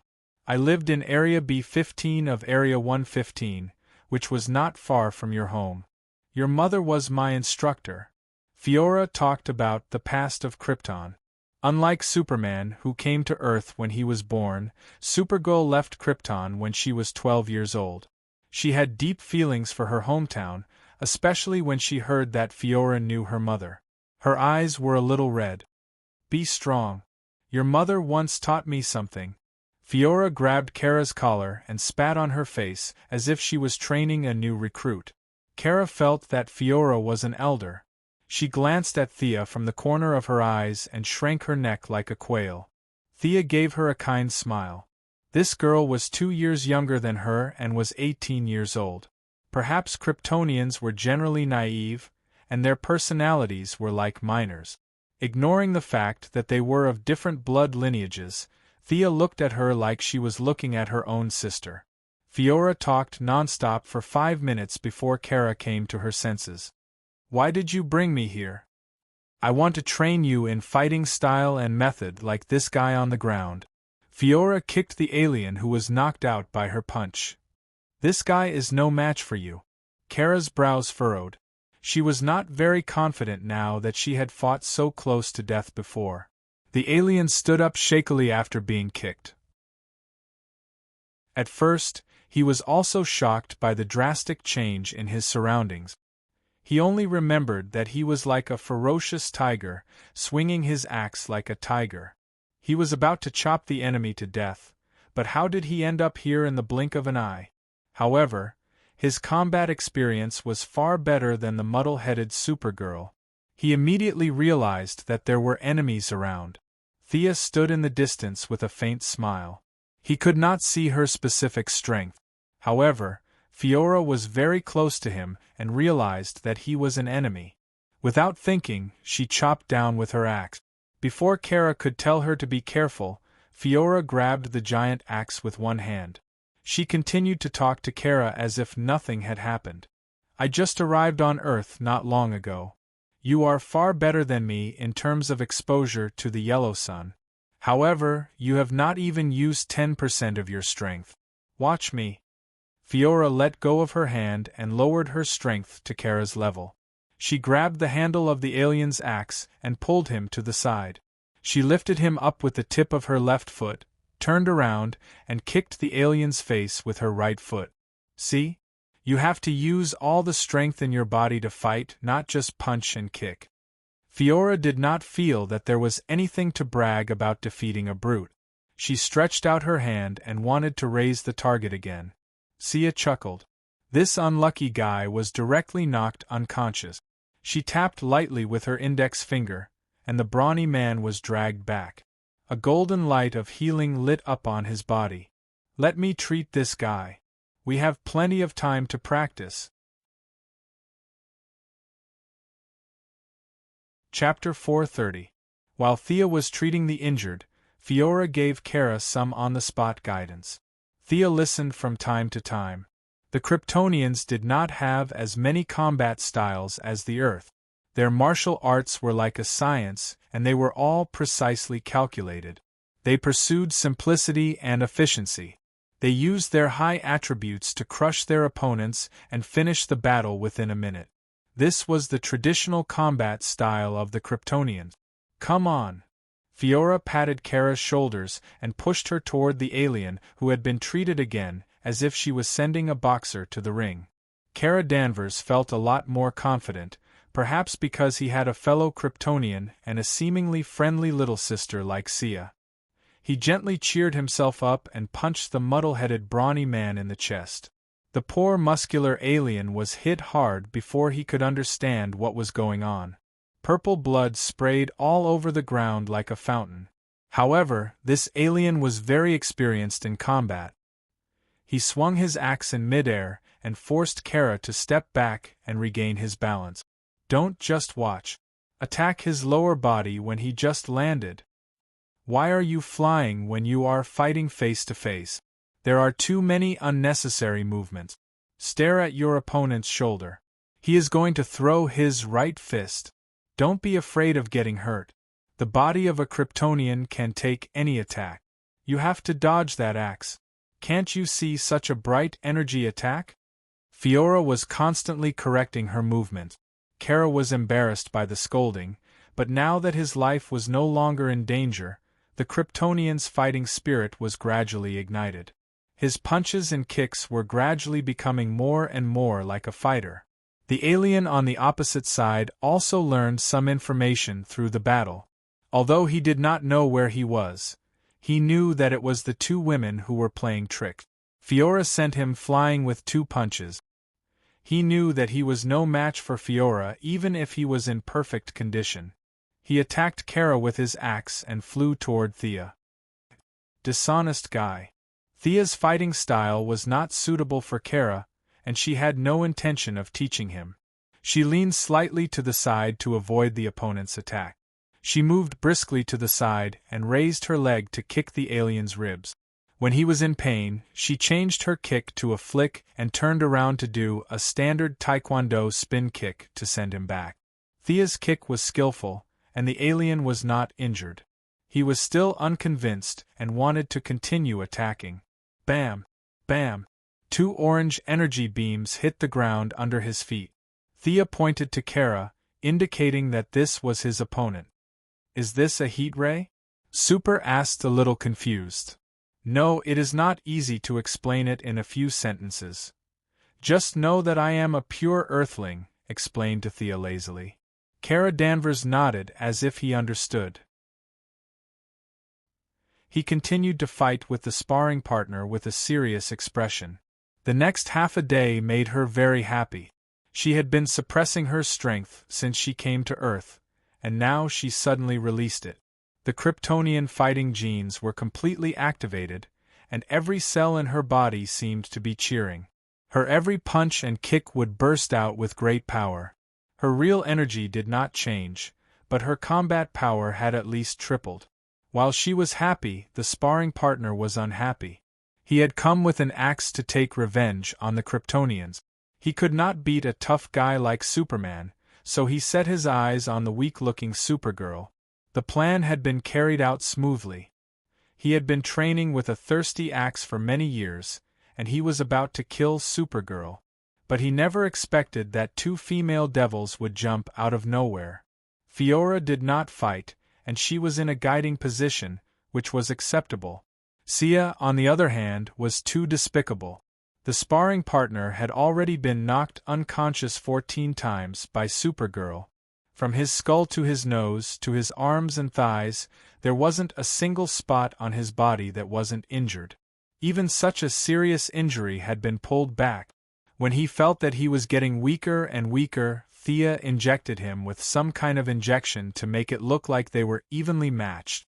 His whole body's potential was mobilized. It was very cool at that time, as if he could smash a planet with a punch. But now he was paralyzed on the ground. He missed the Kryptonians' Fort Ross very much. Thinking of the past, he regretted it so much that his intestines turned green.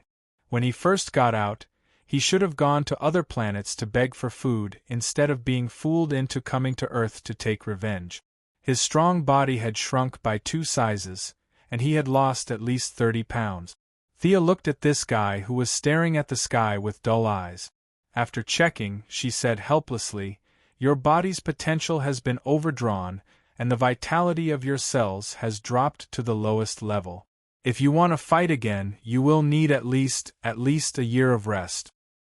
Hearing her conclusion, Kara and Fiora were a little regretful, but they had no objection. In order to treat this guy, Thea had cast at least 100 healing spells. She was not related to him, so it was definitely not the kind that consumed her body. Her inhumane spells triggered the body's self-recovery mechanism, artificially accelerating the body's recovery. This spell was a weak energy-absorbing spell that Sargon had mastered. It leaned towards the school of necromancy. Now that she had changed it, the gloomy atmosphere disappeared, and it was replaced by a sacred and inviolable aura. There were many who changed from sacred spells to necromancy spells, but there were not many who changed from necromancy to sacred spells. After that, she added a lot of enhancement spells, strength spells, defense spells, and acceleration spells to him. These spells were definitely harmless, but they could not withstand the long duration. 1 hour was fine, but 4 hours was not enough. The speed and strength that far exceeded the body's limit acted on the body for a long time, and the damage to the bones, muscles, and internal organs was almost destructive. The injection in the end was not the genetic optimization that the alien had hoped for, but a bottle of hallucinogen made by scientific means. The alien thought that his strength had soared, but in fact the injection had deceived his brain and removed all the restrictions on his body, resulting in an illusion that he had exceeded his limit. With all kinds of destruction inside and Supergirl's fierce beating on the outside, the alien who was determined to take revenge finally could not hold on. He threw away his axe and lay on the ground, unable to get up no matter how hard he kicked. Thea felt that this guy was very cooperative, and she was ready to fulfill his wish and send him back to the place where his dream began, so that he could continue to be a glorious prisoner. When the 3 women dragged the prisoner away, Grodd finally came back from his patrol. The gorilla was even taller and more burly than before. With a height of 5 meters, no one would think that he was a magician instead of a physical type. Gorilla. Supergirl's mouth formed an O shape. She had lived on Earth for many years, so she knew the common animals. She could not understand how this distant alien species could exist on Earth. Fiora and Grutter had a lot of dealings, so she gave a simple introduction. Chapter 431. The Jared in this world was different from the original spacetime. All the anger from the previous human experiments had been wiped out. He had seen a lot, and now he didn't hate or love human beings. The Earthlings were just ordinary members of the universe, nothing more. Thea analyzed that when this guy had spiritual intelligence, he was probably in the state of a teenager.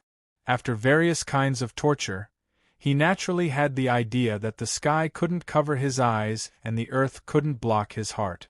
If he had continued to develop, he would have been a villain. But now, he had broadened his horizons and was treated like a god by the aliens on this planet.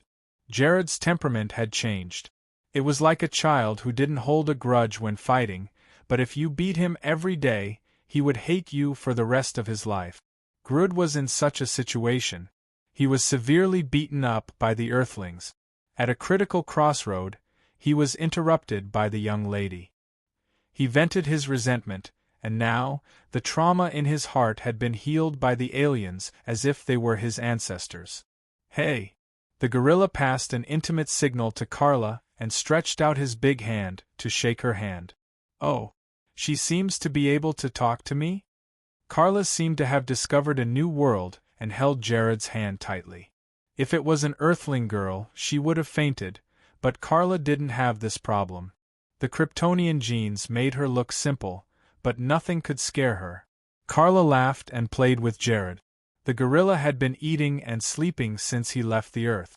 The people he came in contact with were either serious people like Fiora or aliens who trembled like noodles when they saw him. Except for Thea, who occasionally teased him, no one played with him for a long time. Now, he met an old lowly like Carla. Although he was not very mature mentally, he actually had a good time with this little supergirl. At first, it still had some resentment towards the Earthlings, but when Kara lifted it up high, it realized that the little girl was definitely not an Earthling. The human and the gorilla, you throw me up, I throw you up, and I throw you up, playing very happily. Thea originally wanted to return to Earth, but seeing that they were having a good time, she was not in a hurry to leave.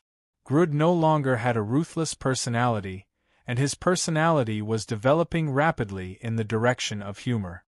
His strength was a little lower than his original time and space. For this, Thea was happy to see it happen. The dark side was 5 times stronger, and the white side was 3 times weaker. She had already mentally prepared for this. The 3 of them held down the prisoner, and only returned to Earth when it was dark. Fiora once again urged Kara to go to the committee to look for her when he had time. She didn't want him to be invincible, but at the very least, he needed to receive some professional training from Krypton. Kara nodded her head like a chick pecking at rice. She hurriedly broke up with them and flew home. Fiora led the prisoner back to Fortress Ross. The prisoner will be the first tenant of the fortress after it is reopened. As an opening gift, Fiora rearranged him back to his former room. Thea returned to the office alone. The originally empty room became blurry in her eyes. She took a closer look and was amused. "Uncle Rong-en? What a rare guest." As her voice fell, the invisible Martian hunter came out. In less than 1/10 of a second, he completed the whole process of camouflage. Thea only saw his green skin flash in a hurry, and then he changed into his usual Supernatural Investigation Bureau Director disguise. "Where did you take Carla?" "Where? Let me think. According to our language, it should be called Sputnik Star. It is in the 1109 sector of the Western Universe."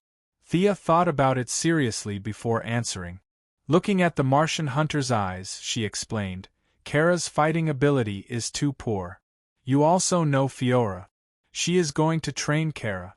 She doesn't expect him to be very powerful, but at least he can protect himself. Kara's ability is enough to protect himself." The Martian hunter's father, Boda, came out suddenly. He regarded all the beautiful and lovely girls as his own daughters, and the Danvers sisters were the most important among them. Thea curled her lips and transmitted some images to him through her mind, all of which were the appearance of Kara being pressed on the ground and beaten up. "Look at these, he can't even use 1/10 of his own ability. How can he protect himself? What's there to protect?" The Martian hunter looked at the images and was a little speechless. To be honest, the alien that Kara dealt with was a piece of trash in his and Superman's eyes. An enemy of this level almost killed Kara. This Kryptonian girl's combat ability was a little weak. Sia laid out the facts and reason, and quickly sent this overly worried guy out of the office. "Pay attention to the balance between work and rest. Train reasonably, don't rush." Even after the Martian hunter left, he was still giving instructions through telepathy. Thea had no choice but to agree. After sending the Martian hunter away, Kara kept her promise and went to receive Fiora's training every few days. Superman and the Martian hunter secretly peeped at her, but they were both chased out by Fiora, who also had X-ray vision. The matter of the magic world was like a drop of water falling into the sea, without any trace. The cold flame Vatican's control around the world had shrunk, and a large number of subordinates were called back to the headquarters to prepare for possible enemies. On the second day after Constantine entered the Shadow Labyrinth, he ran out with Zatanna. These two guys were more than a day earlier than Thea expected. After escaping, Zatanna directly teleported away, while Zakong directly went to find Daddy Midnight. The two of them had a friendly conversation, and in the end, Constantine was thrown out by a group of gangsters with broken arms. The citizens did not know that a small-scale battle had taken place in a world that they did not understand. They did not know that a few extraordinary mages had died. The magic world that had been suppressed by the cold flame Vatican for a long time was jittery, and all kinds of rumors spread in a small area. Someone wanted to clear out the magic world, and the Cold Flame Vatican was the first to do so. Cold Flame Vatican wanted to lead the way, and if you don't want to die, hurry up and accept the offer. During this period of time, the major organizations received a lot of strange people who wanted to join them. These people were at most at the level of a magic caster, and they lived a tight life. Naturally, their real identities were not as good as they wanted to be. News of a plumber joining the FBI, and a street artist going to the CIA for an interview spread. Most of the mediocre people were dismissed, but a few elites stayed. For example, the Heaven's Eye Society recruited a person with superpowers who volunteered to join them, Dr. Mist, a black man with magic circles all over his body that could reflect all magic attack. This South African doctor abandoned medicine because of his wife's death. Unfortunately, he did not have the talent, so he could only use a secret technique to transform his body, and forcefully practice the magic version of giving someone a taste of their own medicine. Chatter Santana, who was once heavily injured by Thea, had fully recovered. Amanda ordered him to use his own devil's fire to attack Dr. Mist, and the result was very satisfying. The devil's fire was reflected back at him. Several test results showed that this person did not have any attack power, but was almost perfect in reflecting all kinds of energy. Amanda was so happy that her back teeth were showing. If it were not for the fact that the Heaven's Eye Society's existence could not be known to the outside world, she would have gone to Times Square to raise a flag and recruit people. Chapter 432. Thea could only find it ridiculous that Dr. Mist relied on the array to reflect magic. Everything had a limit, and Dr. Mist's body was the limit. When the energy exceeded the sum of his physical and mental energy, his array would happily collapse and take him to heaven or hell for a vacation. In order not to appear special, the Alien Supervisory Committee also recruited a few idlers who had been frightened by the turmoil in the magic world. Regardless of whether they were good or bad, they were stuffed into the black man's army to receive re-education. Time slowly passed. The four-man team of Star City was fighting against the gangs led by the Brick Wall, and Batman was training the third-generation Robin. As the center of the maelstrom, the metropolis naturally wouldn't be peaceful. Sia came to attend a court hearing while rubbing her forehead. She was surrounded by dozens of bodyguards in black, and there was a large circle of reporters at the outermost circle asking questions with all kinds of cameras in their hands. Her Quinn Merlin Group's headquarters had been established a month ago, and with her own high prestige, the group's affairs were carried out very smoothly. But today, a month later, discordant voices finally came out. Speaking of which, she was also an undeserved disaster. As the hero who saved the metropolis, she had a 3-meter-high bronze statue in the city center square to commemorate her saving tens of millions of citizens. The Superman statue in the original space-time was directly flapped away by her big wings. At first, the young lady was very happy. While no one was paying attention, she secretly drew a small array at the bottom of the bronze statue. This was the mark of the Moon Goddess. As her only chosen, Thea could continuously absorb faith through this small array and transform it into mana. In a city with millions of people, even if everyone was a pan-believer, the accumulation of faith was still a terrifying number. The young lady was happy for a few days, but then bad luck automatically jumped out.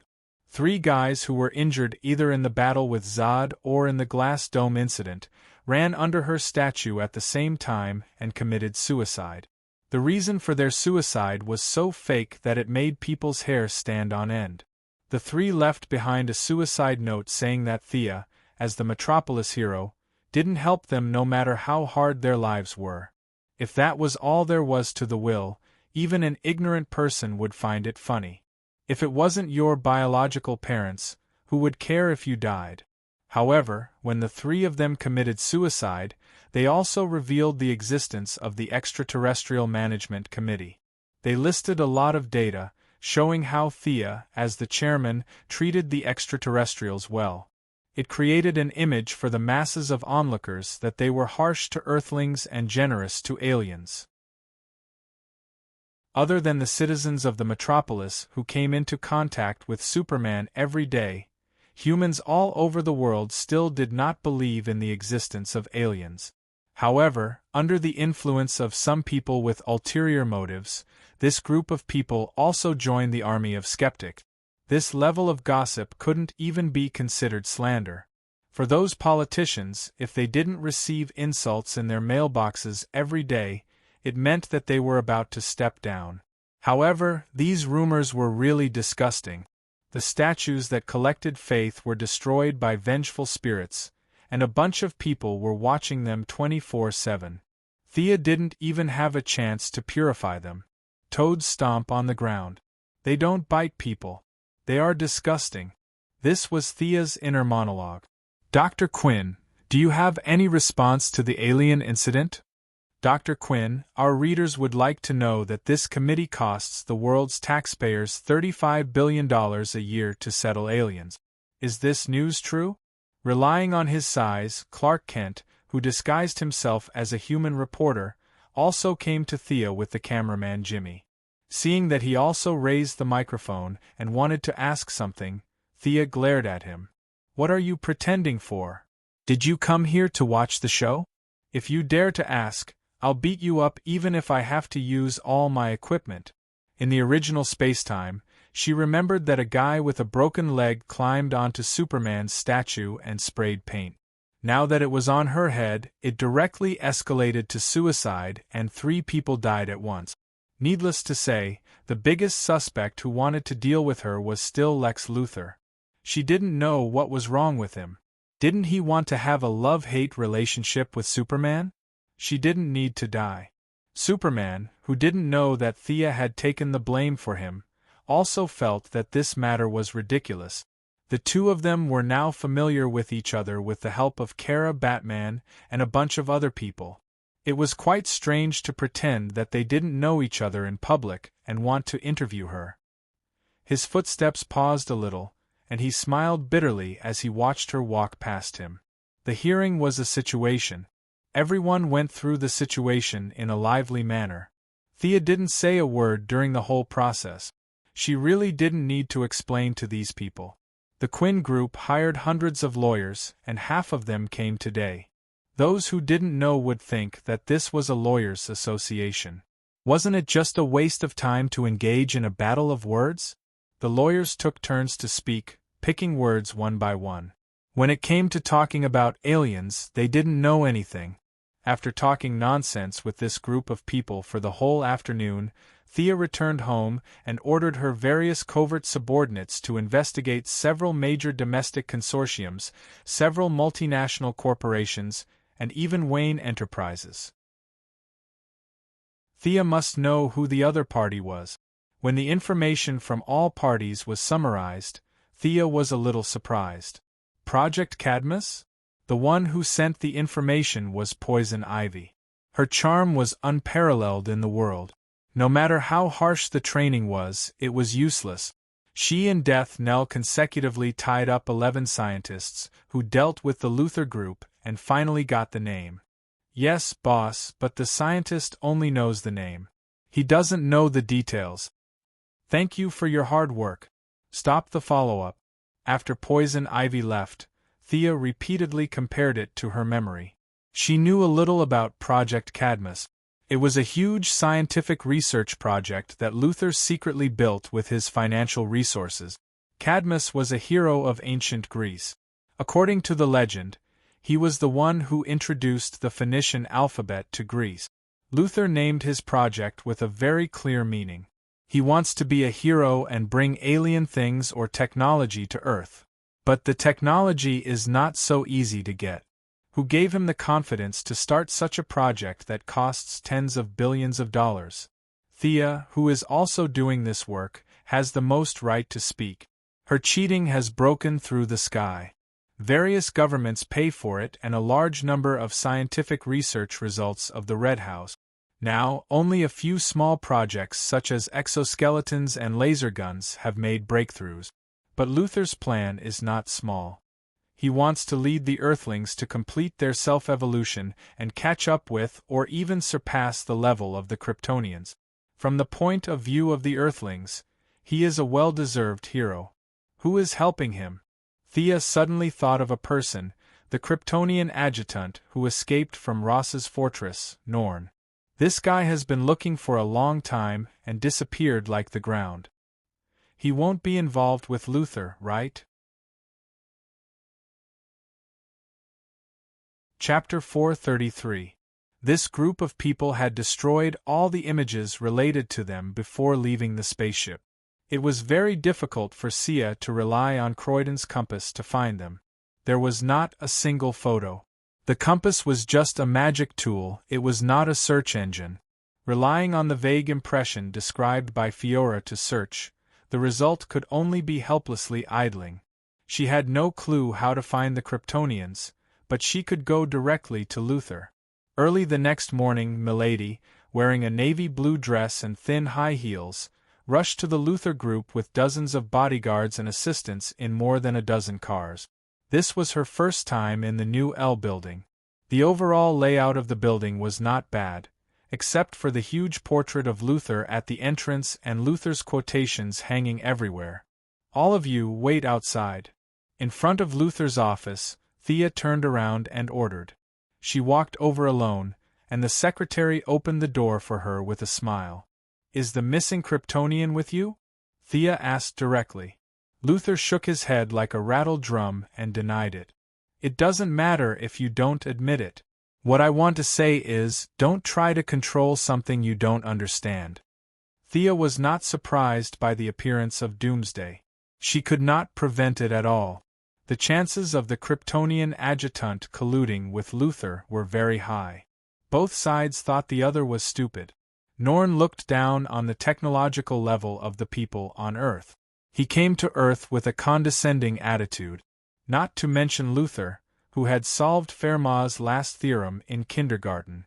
With a little hint, it was not difficult for him to replicate Doomsday's cells with his intelligence. After all, Doomsday was the ultimate biological weapon derived from the Kryptonian cells. It was not too difficult to kill Luther now, but it was not good for Thea. The people on Earth needed real evidence to realize the danger they were in. When they were frightened to a certain extent, it would be followed by a backlash. Superheroes would erupt like a geyser, and the birth of various teams would be unstoppable. This was the only way to fight for survival in the ever-changing future. After warning Luther, Sia kept looking at him. The atmosphere between the two of them was very tense. Don't think I don't know. You've done a lot of those experiments. Luther relied on his own conceit to resist Thea's powerful aura. The young lady didn't use her fear emotion and only used her normal aura. From this inadvertent confrontation, it could be seen that this guy's willpower was almost off the charts. Thea did not answer Luther's question. She had indeed done a lot of experiments and even tried to find Doomsday's weakness. These were things that could be done but could not be said. So, you admit that the Kryptonians are with you? I admit it. Luther's pride made him too lazy to beat around the bush. He took out a few pages of documents from the drawer and said, I helped them get a residence permit issued by your committee. They are legal residents of Earth. Thea flipped through it casually. It was indeed a formal document. The committee was responsible for the residence of more than 100,000 aliens. There were so many trivial matters that it was impossible for her, the chairman, to sign and confirm them. There were more than 10,000 employees under the committee. It was not difficult to get a few alien residence certificate. Only 3 Kryptonians? The document only mentioned 3 people. According to Fiora's memory, in addition to Norn, who was also an adjutant, there should be 6 other soldiers. However, they were not from the famous Iyer family, which was famous for having a lot of cheat. Instead, they were ordinary civilians. Their genetic limitations limited their growth. Only 3. They came to Earth after a lot of hardships, Luther said with a half-smile. Their hardships have just begun. Am I right? I hope they can still die in one piece after cooperating with you. Thea was speechless at these naive Kryptonians. Playing mind games with Luther? This mission is really difficult. I hope the Kryptonian god will bless them. Both of them got the information they wanted. Thea turned around and left. There was still some time left. Although Brainiac believed that the average intelligence of Earth was level 3, the Kryptonians were level 8, and Luther's intelligence was level 9, it would still take him a year to cross the long road of science and develop Doomsday by himself. Unlike Sia, the first misused all kinds of messy names and borrowed the taxpayers' money to do her own research and to build her own weapons. Although part of the results would be taken away, there was almost no loss to her own economy. She had a huge amount of cash flow every day for her to use for larger business arrangements. Her financial reach was deep into all walks of life in the country. Luther's arrogant personality made him a step behind Thea in political operations. He could only rely on his own connections and funds to force his way into the Cadmus project. There was no government to pay for it, no military support, and no consortium involvement. He was busy during the day and working underground every day. He was like an evil scientist. This was not ancient times, where you could bury a few tons of gold in the cellar. In today's globalized world, it was impossible to withdraw such a large amount of money without attracting attention. Thea also had shares in the Luther Group. According to the rules, she could look at the company's financial statements. She hired more than 100 famous accountants in the industry to do nothing but keep an eye on the Luther Group's cash and his various businesses. The initial investment in the Cadmus project alone cost him at least $3 billion in cash. This was just the beginning. The subsequent daily expenses would be astronomical. Since he was willing to throw tens of billions of liquid funds into the water, Sia would not stop him.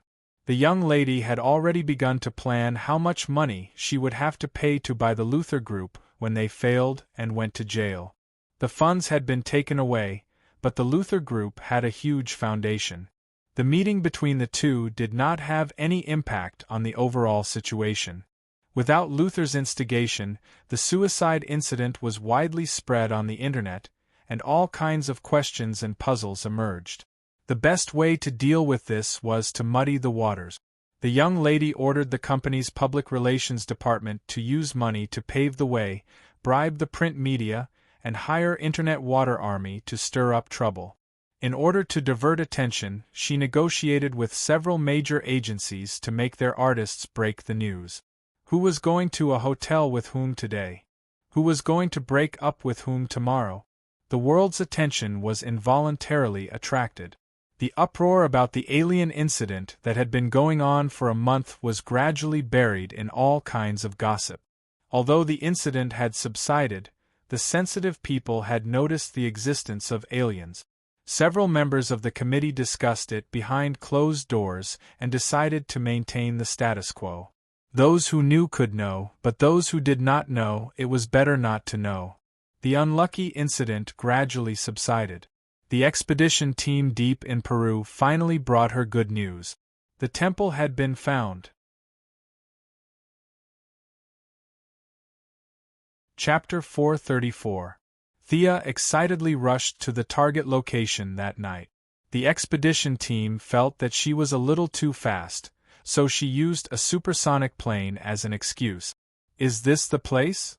Thea looked at the building that looked more like a pyramid than a temple. The expedition team was at the outermost area of the temple. The location of the temple was like a small island in the middle of a lake. The place where the lake was supposed to be was now filled with silt. The expedition team was paid to do this, so they did not continue to investigate. They could report to their superiors once they found the temple. This is the place. Look inside. I heard that this temple has a history of thousands of years. No one dares to enter it. However, according to the locals, there seems to be some traces of uncivilized aborigines on the island. The leader of the expedition team happily introduced the temple to Thea. In his mind, this task was really not difficult. He did not need to explore deeply. As long as he saw the temple, the reward would be just as generous. Such a good task could only be encountered once a year. He happily told Thea a lot of local customs. She took out her phone and asked her assistant to transfer money to the expedition team. She did not find the remaining 2 teams, but it was a little hard to earn money. She did not start to carefully look at the temple until the noisy crowd left. She flew into the air and looked carefully. The building was more than 300 meters long, 105 meters wide, and more than 40 meters high. Wide stone steps were laid out step by step. At the top was a pool-like altar. The 4 walls of the altar were carved with various scenes of primitive aborigines fighting, sacrificing, and harvesting. Indeed, as the locals said, there were signs of aborigines living outside the building, but there were not many of them, only about 30 of them. The aura here was very obscure, and there were ripples of a special frequency in the air. Every time she wanted to use the Eye of Horus to peek inside, it would be offset by the strange ripples. Even with her superb mental strength, it would be blocked by the special reliefs on the outer wall of the temple. If she closed her eyes, she would not be able to see this rather large building at all. Interesting place. Thea came in a hurry and did not bring her subordinate. She flew around the periphery and did not find anything that could pose a threat to her. Then she slowly landed in the middle of the lake. The muddy ground covered by layers of dead leaves made her a little uncomfortable in her leather boot. Who? Woo! Several natives, who only had animal skins around their waists, had different expressions when they saw her suddenly descend from the sky. Some gritted their teeth and glared angrily, while some prostrated themselves in worship. It was just that their language was really vulgar. Thea frowned and picked a cleaner-looking old man standing in the middle of the crowd. Her 5 fingers grabbed the air and pulled the old man over. Her powerful spiritual power directly entered the old man's mind, skipping the language barrier and reading his memories on the spiritual level. The result made her a little disappointed. The old man was the previous leader of this group of people, and the current leader was his son. Even so, there was no more information about the temple in the old man's memory. It was only passed down from generation to generation that they could not leave this area, nor could they enter the temple. Such a melodramatic curse, only Merlin and Morgan had the motivation and ability to do it. It was most likely that their ancestors were sinners or something. This kind of plot could be found everywhere, it wasn't anything new. After throwing the old man back into the crowd, Thea ignored these natives and walked slowly to the entrance. There were many dried blood stains and weathered bones at the entrance. Presumably, these natives were not willing to be trapped here forever, so they kept sending people to explore the temple. Unfortunately, these brave actions were all destroyed by the curse of the bloodline.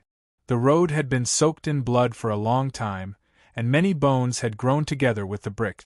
A few skulls scattered on the ground opened their mouths slightly, as if they were still issuing a silent warning to everyone who entered the temple. Thea used 4 or 5 detection spells in a row. There were no traps at the entrance at all. Then, under the nervous gaze of the natives, she walked in. As she walked into the temple, the torches on both sides of the wall seemed to have received some kind of signal and lit up one by one. The path was not winding, and there was a crossroad inside. Thea entered from the north gate and exited from the south gate. She walked carefully and did not spend more than 10 minutes. Strange, there's nothing here. Thea turned around and walked in all directions again.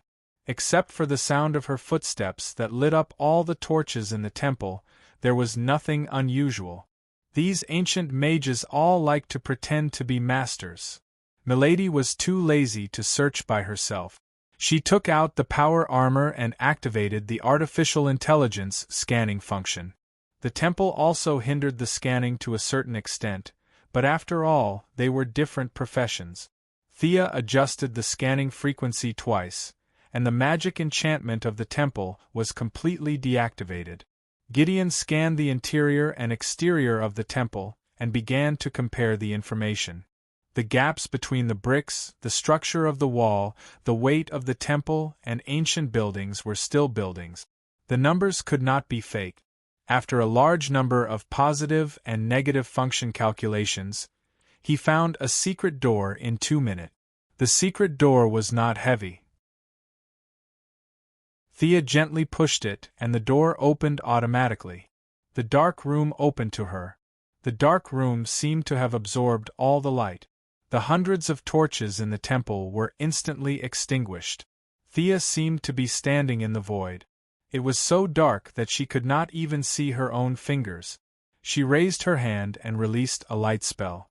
The spell that was easy to cast in the past was extremely difficult to cast now. Fortunately, Thea's magic power was considered to be one of the best in the world. Just as Etrigan said, if she was in ancient times, she would have no problem being a court mage. Thea increased the output of the light spell. Only then did she see the internal structure of the dark room clearly. The first thing that caught her eye was the dark giant coffin in the middle of the room. Thick and heavy, these words could be used to describe this giant coffin. However, it was not the coffin that attracted her attention. It was the skeleton sitting cross-legged on the giant coffin. Unlike the natives outside, whose bones were weathered beyond recognition, this skeleton was at least 9 meters tall when it was alive. From the shape of the pelvis, it was not difficult to tell that the skeleton sitting on the giant coffin was a female. Morgan Le Fay? Thea wanted to withdraw her gaze, but she found it difficult to do so. The other party's flawless white jade skeleton was constantly emitting a demonic charm. A seductive rhythm was silently knocking on her heart. The skeleton held a golden cube suspended in the air with both hands. The cube was slowly rotating. As the golden light changed, it constantly emitted knowledge about life and death, order and chaos. Power, status, wealth, beauty, and knowledge that pointed to the truth of the universe. Ordinary people would definitely not be able to withstand this combination of fists. Unfortunately, Miss Thea was an exception. At first, she was really a little bewitched by the strange skeleton. However, when the skeleton came up with wealth, status, and knowledge, the corner of her mouth slightly raised, revealing a mocking smile.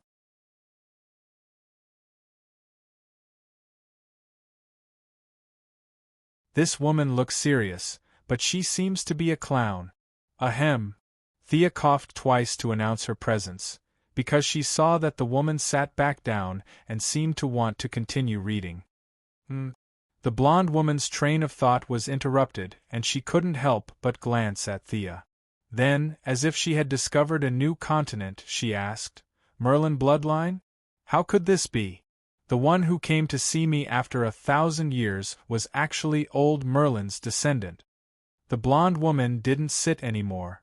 She quickly climbed up the giant coffin with movements that didn't match her temperament at all. She carefully examined the white bones and muttered while looking.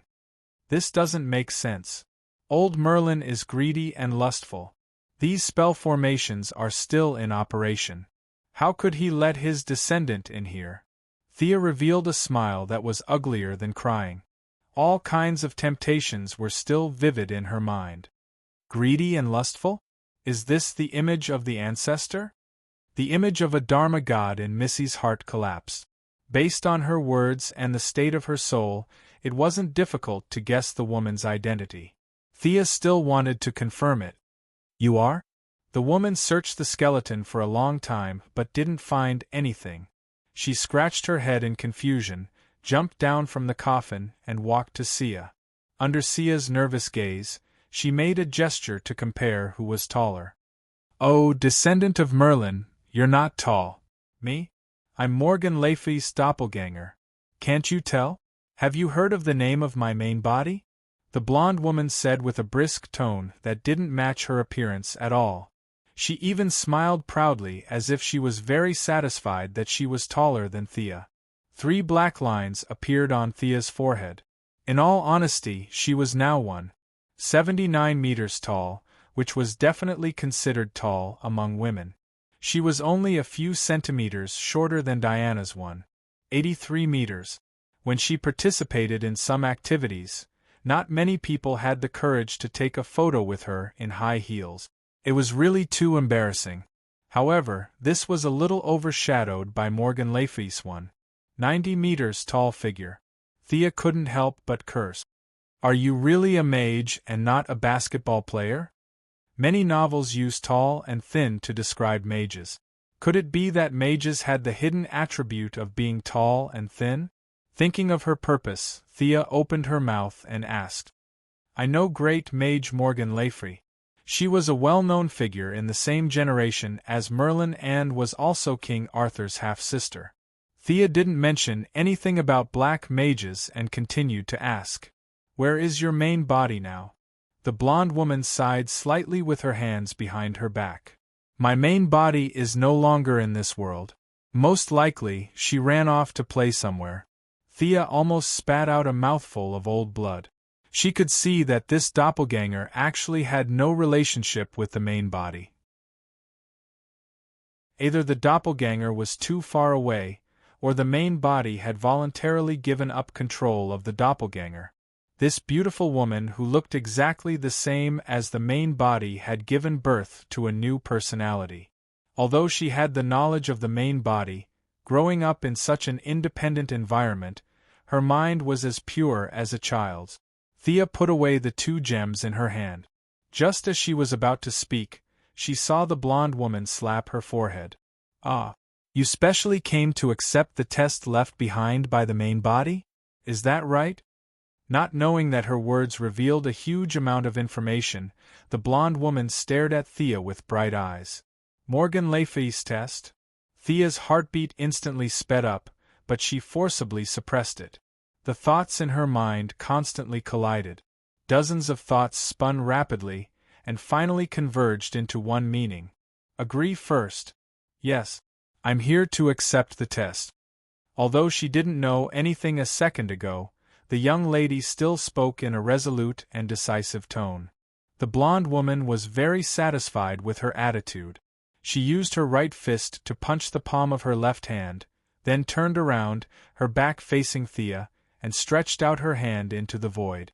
Where did you put it? Aya, this place is too messy.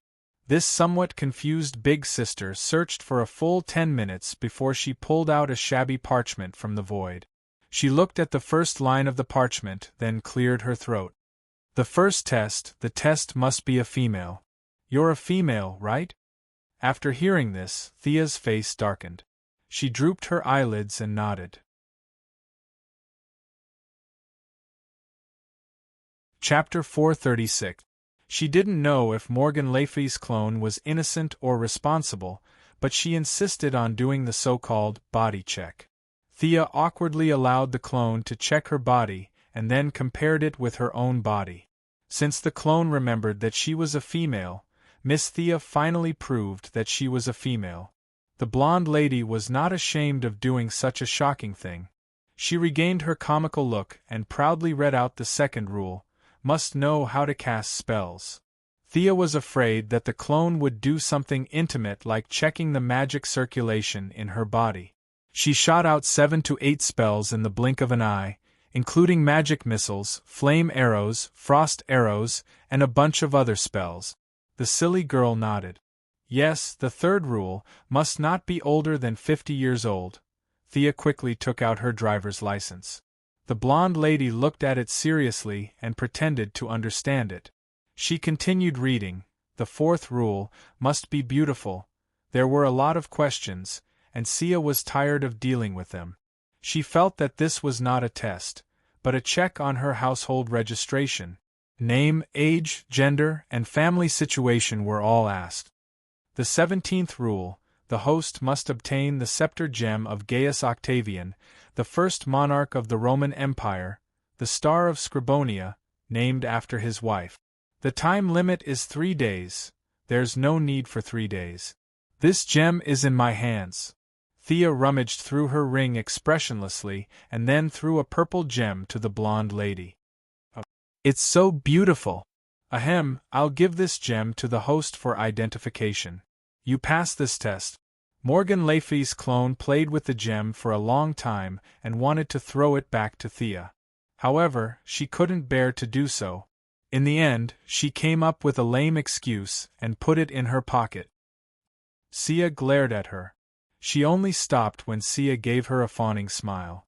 You should at least thank me for coveting my things. You've passed the 18th task and the 19th task of collecting supplies. The 20th task, Thea finally understood as the clone continued to read out all kinds of tests. The host's tests were so flexible that it made one's hair stand on end. For example, in the 44th rule, she asked the testee to kill a Medusa. Where would Thea find Medusa in this modern society? She took out a fiery red gemstone and pretended that she had accidentally dropped it. The gemstone rolled to the feet of her doppelganger. The golden-haired big sister instantly learned the ability to misrepresent a deer as a horse. She then said that the gemstone on the ground was Medusa's head, silently passing this level. Merlin was said to be greedy and lustful, but judging from the personality of Morgan Le Fay's avatar, her main body wasn't any better. Holy and evil? That was just a rumor from the later generations.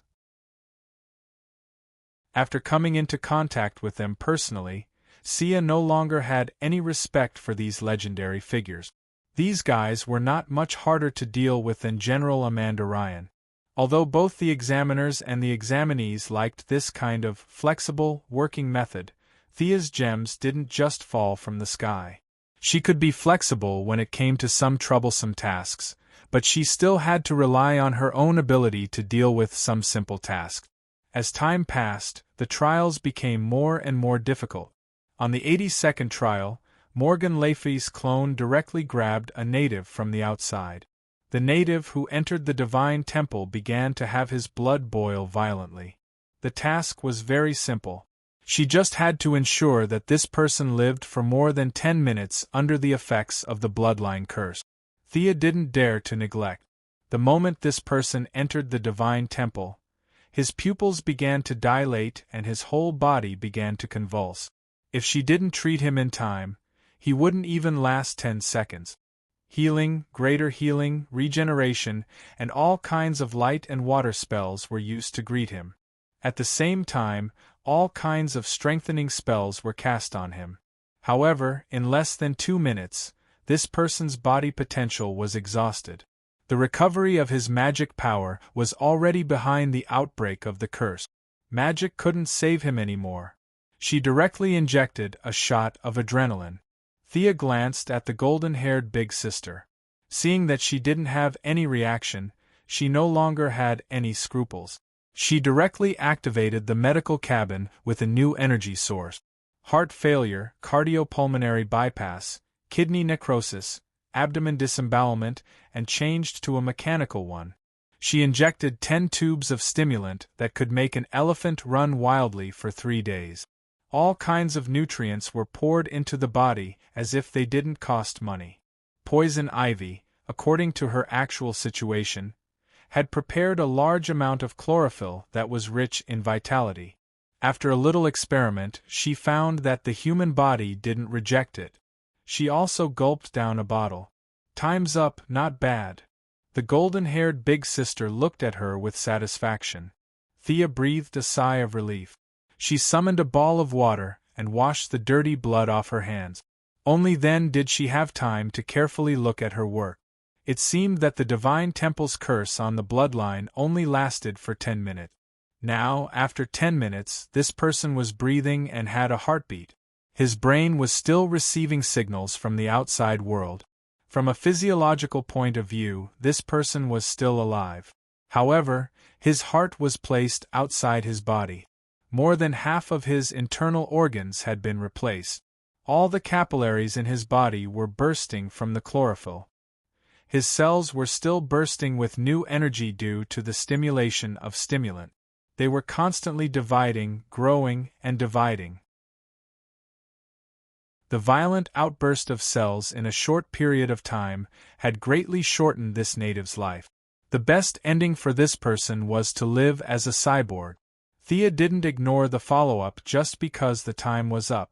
She thought for a while and used her skillful mechanical knowledge to re-expel the excess substances in his body.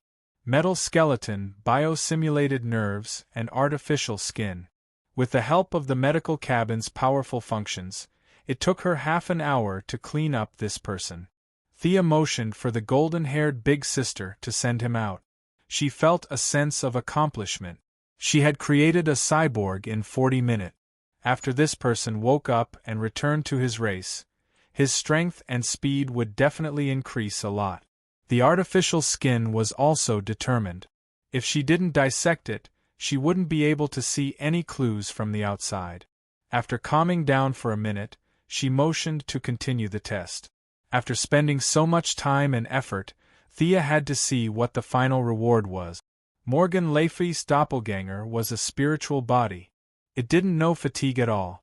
Seeing that she wanted to continue, it also happily began the follow-up test. The Phantom of the Knights of the Round Table was beaten up by the young lady's magic and martial arts. Thea played riddles with the Sphinx. She took out a file of Gotham's Riddler. Many of the riddles were difficult for Batman to solve.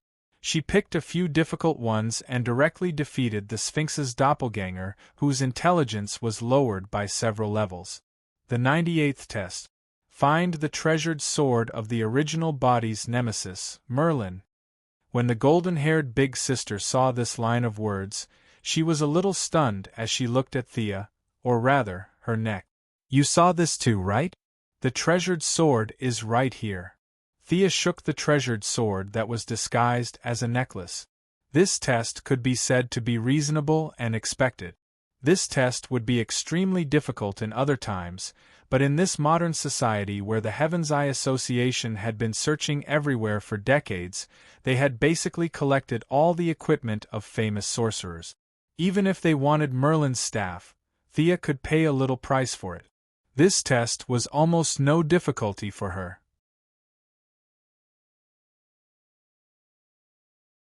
Chapter 437. Alright, you've passed all the tests. Now you can take your reward. Morgan Le Fay's doppelganger closed the parchment and summoned the golden cube that the skeleton was hugging, hinting for Thea to come forward and take it. What's the meaning of this? Thea initially thought that the reward was really this cube, but she soon realized that something was wrong. Not to mention the actual use of this thing, just the fact that it was a part of a trap meant that Morgan didn't value this thing at all. Morgan and Merlin fought for 3 days and 3 nights, and then worked together to deduce the clues. She was afraid that it was all fake. This skeleton was also a bit fake. Thea didn't believe that Morgan would engrave such a low-level spell like charm on his bones. That was too low. Most importantly, there were only 98 questions in the test. As long as she read a few more books, she would know that there was 1 or 2 more tests. Perhaps the cube itself was also a test? Taking this cube now was definitely a stupid thing to do. Thea stood still and shook her head. I don't want it. You really don't want it? It contains the truth of the universe. I don't want it. The blonde doppelganger sighed and put away the golden cube and parchment. You've passed the last test. Come and take your real reward. After saying that, she reached out and wiped the space, and a pool of dark blue lake water suddenly appeared in the dark room. The water rippled. This wasn't the so-called mountain spring water of modern society. It was clear and transparent, and the water contained bursts of vitality. Along with the slight undulation of the water, one could hear the lake water hitting the shore and smell waves of moving fragrance. This is? Thea was finally a bit moved. She didn't expect the blonde Morgan Lafrey to answer her, because she recognized this pool of water from the source of her bloodline. This was a part of the elven kingdom of Avalon, the habitat of the goddess of the lake. It was different from the Avalon she had summoned that day. That was just a projection from a distant space, and didn't even reflect 1% of its power. The pool in front of her was only the size of a few people hugging it. It looked like it was only a small part of the original area, but the magic it contained seemed to be telling her something. This was real, or it could be said that Morgan Le Fay had cut out a part of the past and placed it in the present world, in front of Thea's eyes. Such a miraculous method was obviously not done by the silly clone. This was a gift personally left behind by King Arthur's sister, Morgan Le Fay, who had fought with King Arthur all his life, but who had carried him back to Avalon at the last moment of King Arthur's life. Anyone who knew the story of King Arthur would know that after the sword in the stone was broken, he received Merlin's guidance and obtained the sword in the lake from the goddess of the lake in Avalon. It was the widely spread sword of victory and oath. Thea felt her heart beating a little too fast. She quickly turned around to look at the blonde Morgan Le Fay's clone, hoping to get some pointers. Thea had lost gems many times before, so they were still very valuable. The golden-haired woman scratched her head, nodded at her, and made a throwing gesture. Throw things into the water? Then the goddess ran out. Is this the golden axe you lost? This story doesn't seem to be set in England. Thea was a little stumped. After she lost another 3 gems, the silly doppelganger instructed her in a low voice, "You have to let the goddess of the lake see your confidence and courage." Then it ran away quickly. Obviously, this was the limit of what it could reveal. Confidence and courage? Thea was deep in thought. The lake was very shallow, so it shouldn't be a test of superficial courage like jumping in, and it also wasn't a test of honesty like the golden and silver axes. Then, there was only one result, the courage to be willing and the confidence to persevere. She threw a gem into the lake, and the lake water spat it out quickly like a grape peel. Obviously, the other party didn't want this thing. Thea tried a dagger, a long sword, a round shield, a wrist guard, a helmet, and a lot of other modern products. Except for the long sword, everything else was rejected. She must have set her sights on the long swords. Shia was a little scared as she threw a few long swords into the lake. The lake water only swelled up, and she could vaguely hear the banshees singing. As a female, she was completely immune to this kind of singing.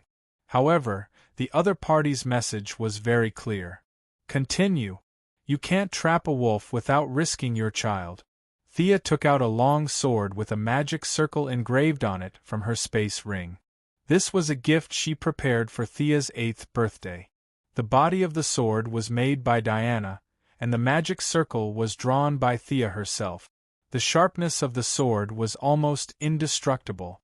She threw it in with a whoosh. The lake water was filled with cheerful emotions, but the goddess of the lake still didn't appear.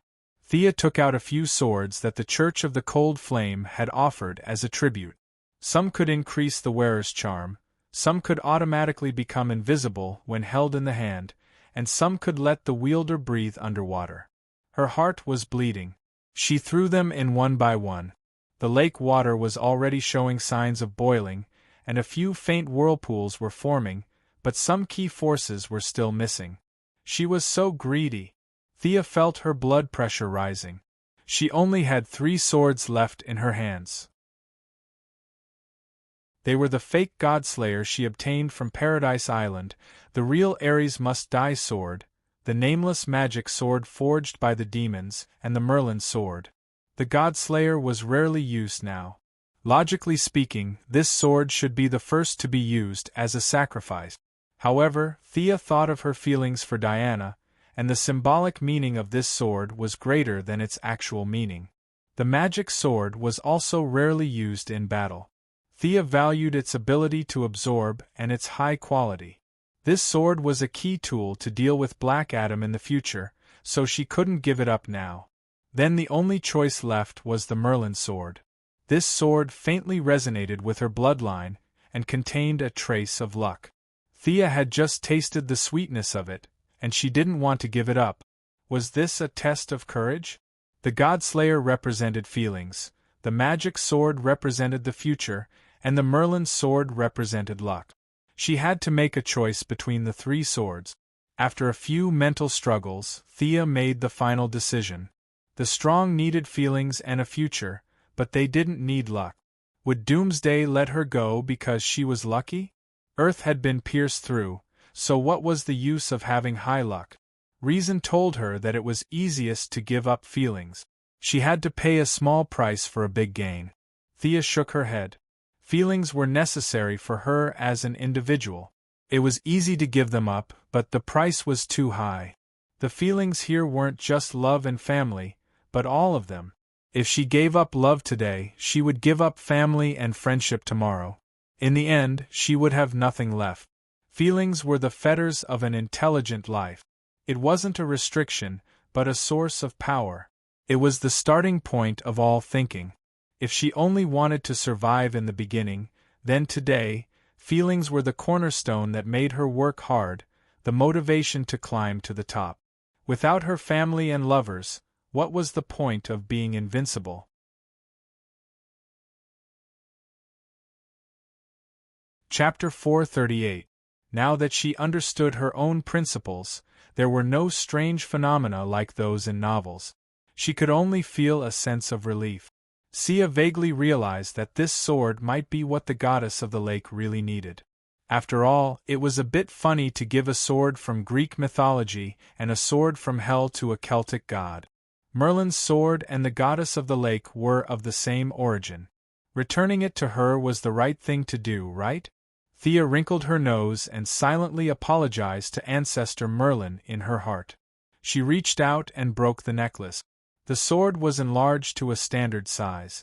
Holding the sword with both hands, she gently threw it into the lake. Merlin's sword did not sink to the bottom directly like the previous swords. Instead, it emitted a faint white light and slowly sank. The sirens singing and the sound of waves hitting the shore disappeared in a flash. Only Morgan Le Fay's avatar could be heard AO, and disappeared without a trace. Sia stared at the surface of the lake nervously. The waves parted to the left and right steadily. The lake water, which had only reached her feet before, deepened visibly. A gorgeous goddess in a sky-blue peacock sleeves, a long dress, and emerald crystal earrings slowly rose from the water. A true god. A true god from the past borrowed some means to temporarily connect to the present world. The goddess of the lake's divine power was not vast, but the external feeling she gave was incomparably natural. As long as one was beside her, one could feel her unparalleled calmness and longing for the future. Thea had only seen such an experience of facing a true god in her prime once before. At that time, the goddess of the moon shot an arrow from the distant past in order to cut off the mark on the elk. However, Thea's level was still a little low at that time. The power in her body was like water without root. She could only watch the show in the fog.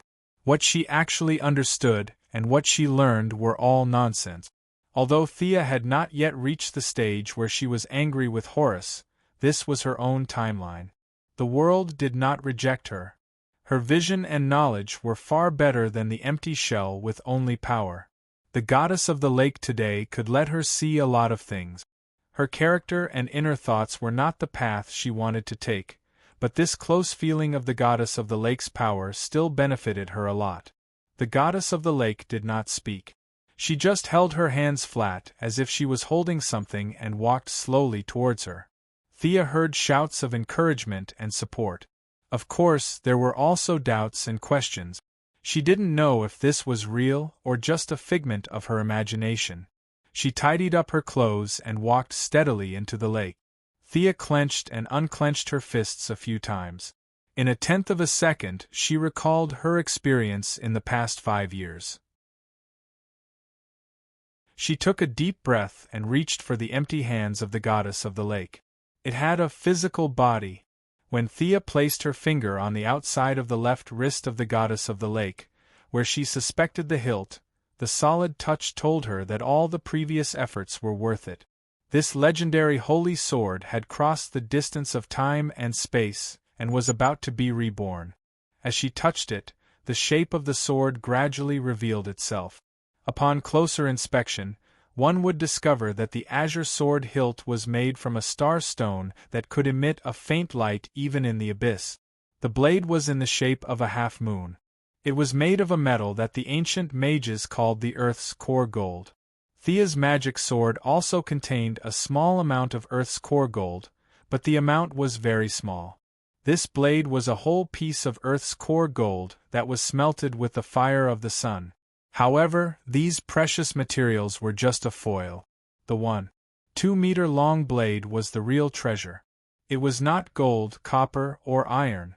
The blade was thin and light. Thea shook her wrist, and a variety of colors emerged. The bottom of the blade was engraved with the inscription, Excalibur, in Old English, which meant to break steel. However, modern society gave this sword a more unique name, the Sword of Victory and Pledge. The ancient mages could not recognize the material of this sword, but Sia was all too familiar with it. It was the same material as the Ring of Lamps, except that it was of a higher grade and grander. This was an ultimate holy sword that relied on the emotions of intelligent life forms and was created through imagination. Unlike the single emotion of the Ring of Light, the emotions contained in this sword could be said to be extremely rich. At least, the few emotions that Thea knew, such as anger, jealousy, fear, courage, pity, hope, and love, were all contained in this sword. It was the same as the Ring of Light. Inputting one's emotions, it would emit a light that was countless times more dazzling than the sun, destroying everything. This was the combination of the thoughts of all living beings. To reach this level, Thea still had a long way to go. The premise to fully exert the power of the Holy Sword was to control all emotions. Her own emotions, the emotions of the outside world, the good, the bad, and the evil. In the face of the attack of all intelligent life, and the combined thoughts of all living beings, presumably those who could not be named would also retreat. The goddess of the lake sent out the sword, and it gently brushed Thea's cheek like a spring breeze. Her hands were warm and soft, like a dancing evening wind, taking away all her worries and also smoothing out her slightly frowned brows. From the beginning to the end, the goddess of the lake did not say a word. She smiled and slowly retreated, and the light of the lake separated again, and the slight waves brought her back to her peaceful hometown. Thea watched her disappear into the lake and bowed deeply. At this time, any words would be useless, and the goddess of the lake did not say anything. Thea also understood her intentions. Just like King Arthur, this was the choice of fate and also her own choice. Did that guy leave? The originally silent atmosphere was instantly broken by the golden-haired Morgan Le Fay's doppelganger. This very amusing fellow had actually conjured a wall in the spacious and empty dark room. He leaned against the wall as he carefully looked around. Thea was too lazy to pay attention to him, and she casually waved the sword twice. This sword was fine just holding it, but as long as one had the intention to fight, the sword would become very heavy. She tried to inject fear into the sword, but the sword could only be said to be a little lighter, and it was still far from being able to be used freely. Thea was stronger than King Arthur in that she knew the existence of the emotional spectrum, and she knew about the 7 lantern core. As long as she could wear the 7 lantern rings, she could at least use half of the sword's power. Sister Morgan, do you know where the scabbard is? I can't always carry it, right? Thea tried to put the sword into the space ring, and could only turn to ask the blonde. The scabbard is much more important than the sword. When my original body discussed with that guy, he did not mention the scabbard. The blonde Morgan touched her chin and thought for a while before answering. The guy she was talking about was the goddess of the lake. It seemed that it was not easy to get a bargain, and the gods were not stupid. Thea certainly knew that the scabbard was more important. Originally, she wanted to see if she could get the scabbard, but today had given her a lot of surprises, so she was in a very good mood and did not continue to worry about the scabbard.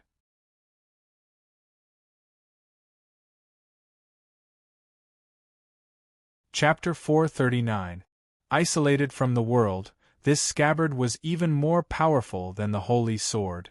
It could protect the wielder from all attacks, immune to the passage of time, and immune to magic attack. It could even be said that the scabbard itself represented the word magic.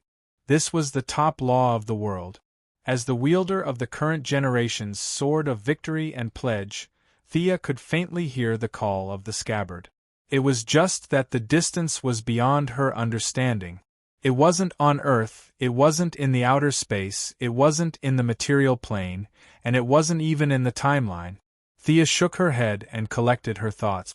She couldn't even use the power of the sword. It was too unrealistic to expect a scabbard now. Sister Morgan, this is? Thea was still thinking about the future when she saw the blonde woman drag 3 stone slabs out of the void with great effort. This is the reward left by the original body for the test. The blonde woman wiped the non-existent sweat on her forehead and said vaguely. Thea was a little dazed. She looked at the sword in her hand. Then what was that just now?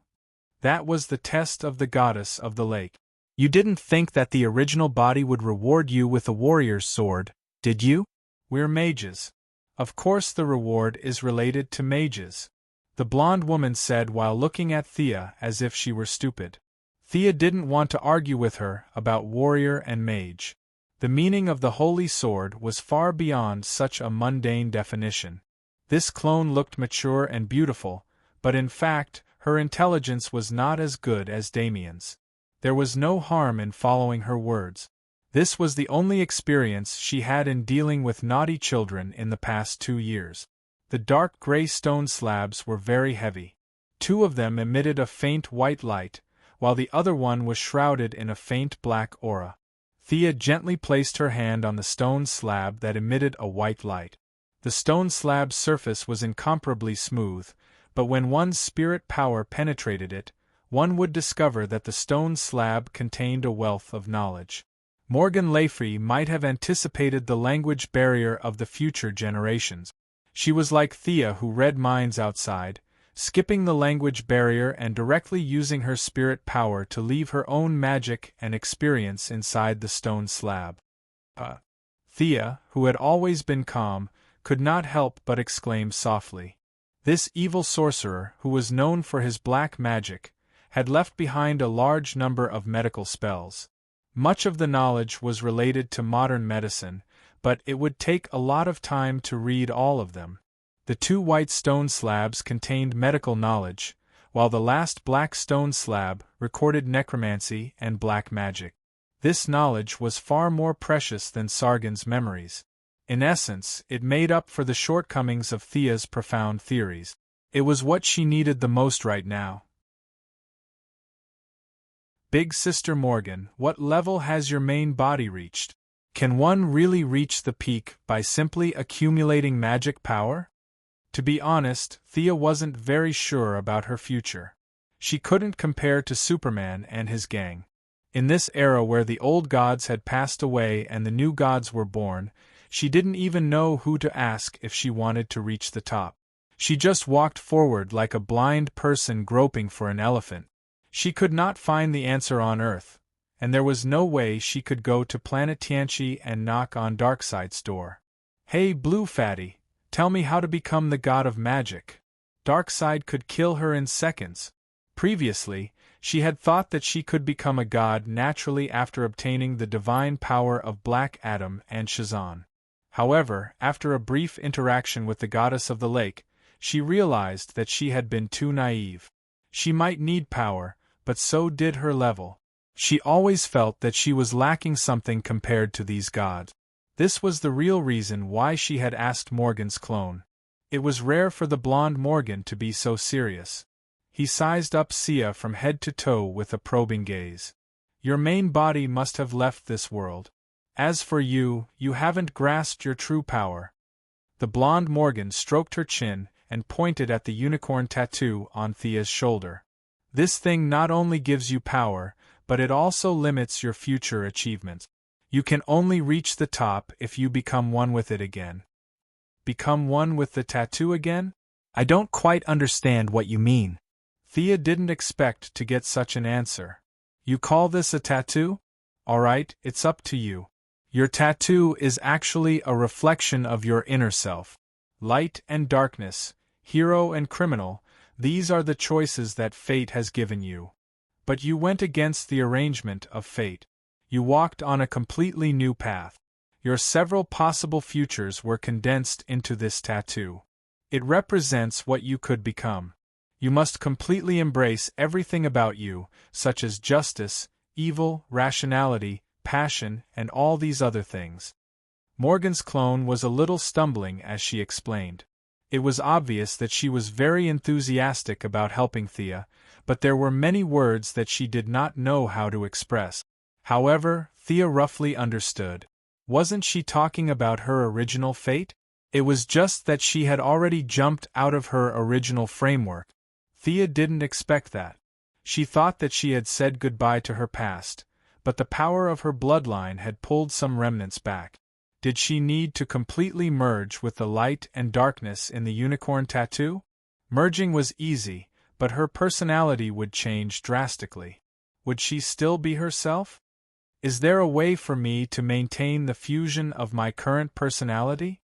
This question really stumped Morgan's clone. She furrowed her beautiful eyebrows and thought carefully. Perhaps you can try to remove some of the negative effects by increasing your mental strength to an extremely high level? Mental strength? Thea was no stranger to this attribute. When she first practiced martial arts, it was her perception. Now it was her mental strength. Due to the fusion of transmigrators, she had always been strong in this aspect. However, it was very difficult to improve it through daily training. She had to cultivate it in a special environment and place. Alright, I've told you everything I know. I'm going to sleep. Come and play with me when you're free. Sister Morgan hurriedly waved her hand. Thea only saw a blur in front of her eyes before she appeared outside the temple. The moon was bright outside, and the soft moonlight sprinkled on the road. She roughly estimated the time. She arrived at the temple in the evening. After that, she didn't spend too much time investigating and searching. Most of her time was spent on answering Morgan's 99 questions. The moment she left the temple and entered the outside world, the connection between her and the Sword of Victory and Pledge became closer. Unlike Merlin's sword, which was connected by blood, the meaning of the sacred sword's transmission was a kind of responsibility and heavy burden. The relationship between her and the sword was a bit like that of a revolutionary comrade. The sacred sword made a soft buzzing sound. Thea understood its meaning. She softly chanted the inscriptions on the sword. The sacred sword turned into a ball of illusory energy and entered her arm. She took out her communication device to check the time. She had been in the temple for 3 days. Thea didn't leave immediately. She found a big tree and lay on it. She looked at the moonlight and began to think about her future path.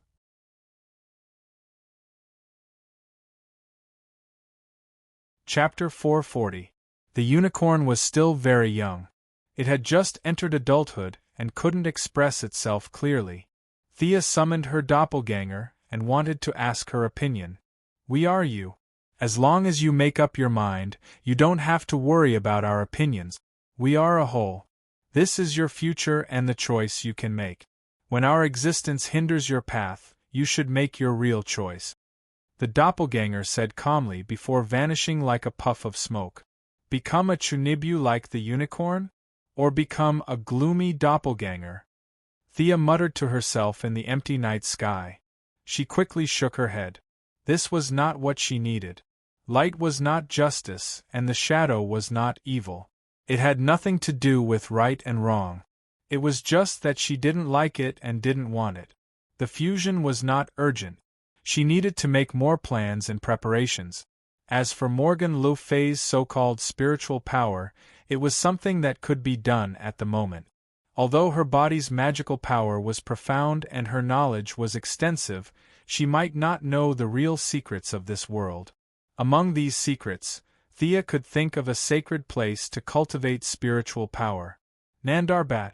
Of course, it was not the place called the base camp of the ninja master, which was actually a cellar. It was in the crevice between the mountains and valleys, material and illusory. There was a paradise that was rich in high-level energy. When the ninja master chose this place, Thea felt that it was most likely the three-palace demon behind him who spied on it across many planes. He saw that this place was different.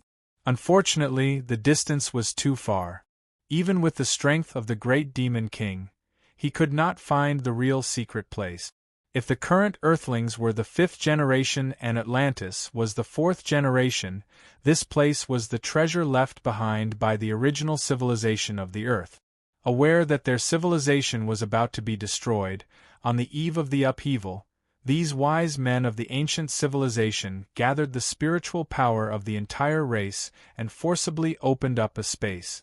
All of their people abandoned their material bodies and lived here in the form of spiritual power to avoid the inevitable disaster from the outside world.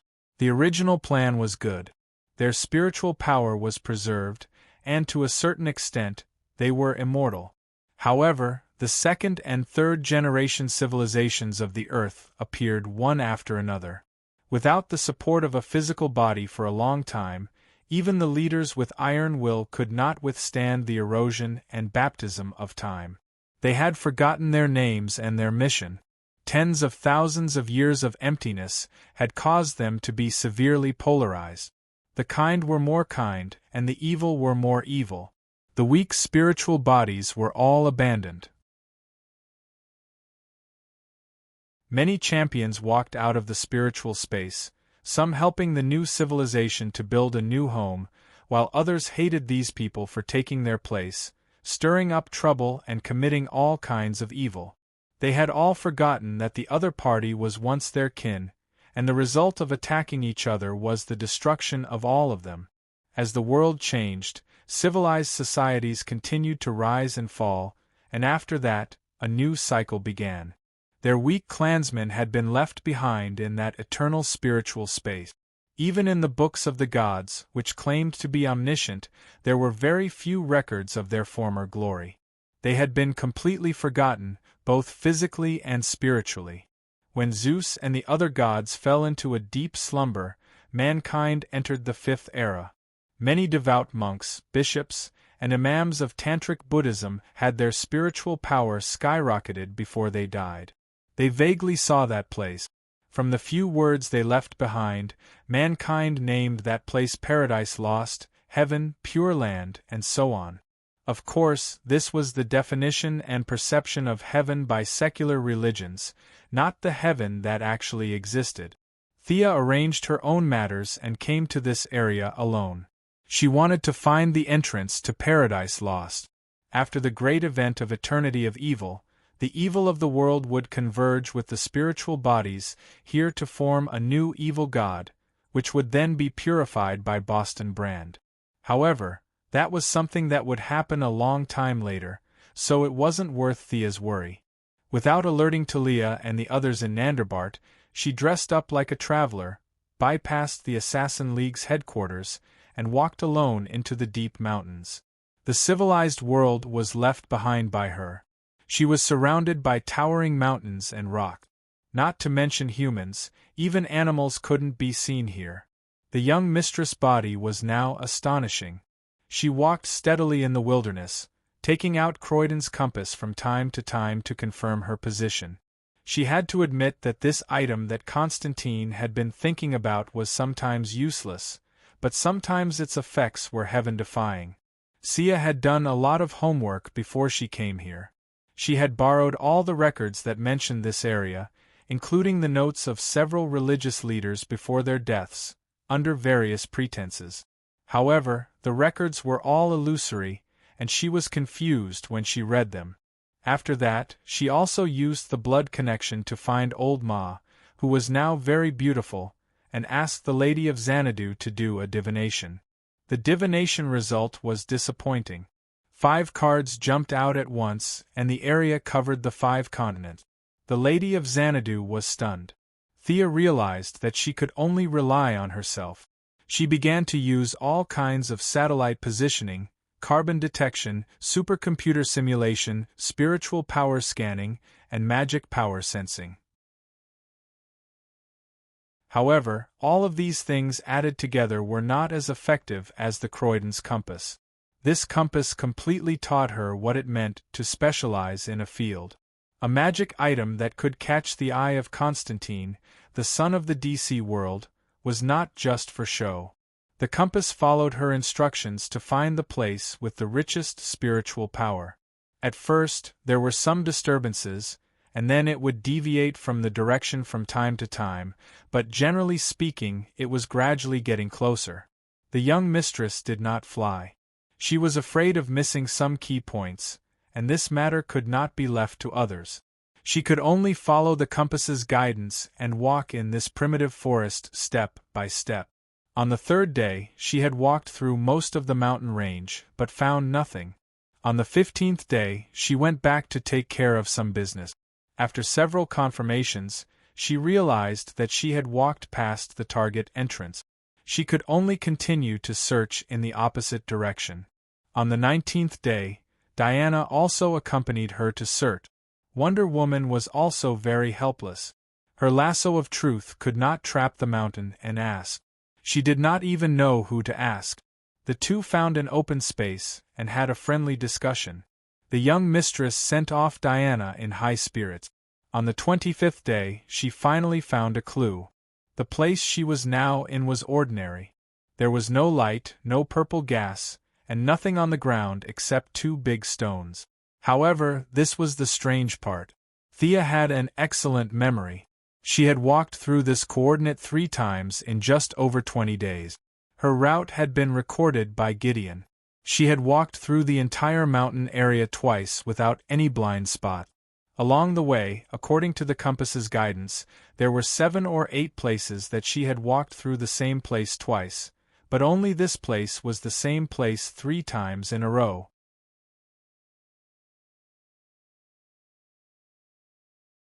Chapter 441. Thea took out her compass and paced around. The needle of the compass went from south to north, and when she reached a certain point, it spun like a windmill. It's here. She sat in the same place.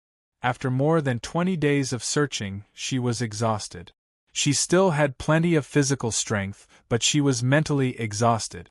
She needed to recover and face any unexpected situations in a relatively good state. There's nothing in the sky, so it must be underground? Sia did not simply close her eyes to rest. In the original timeline, it was Ninikro who messed around.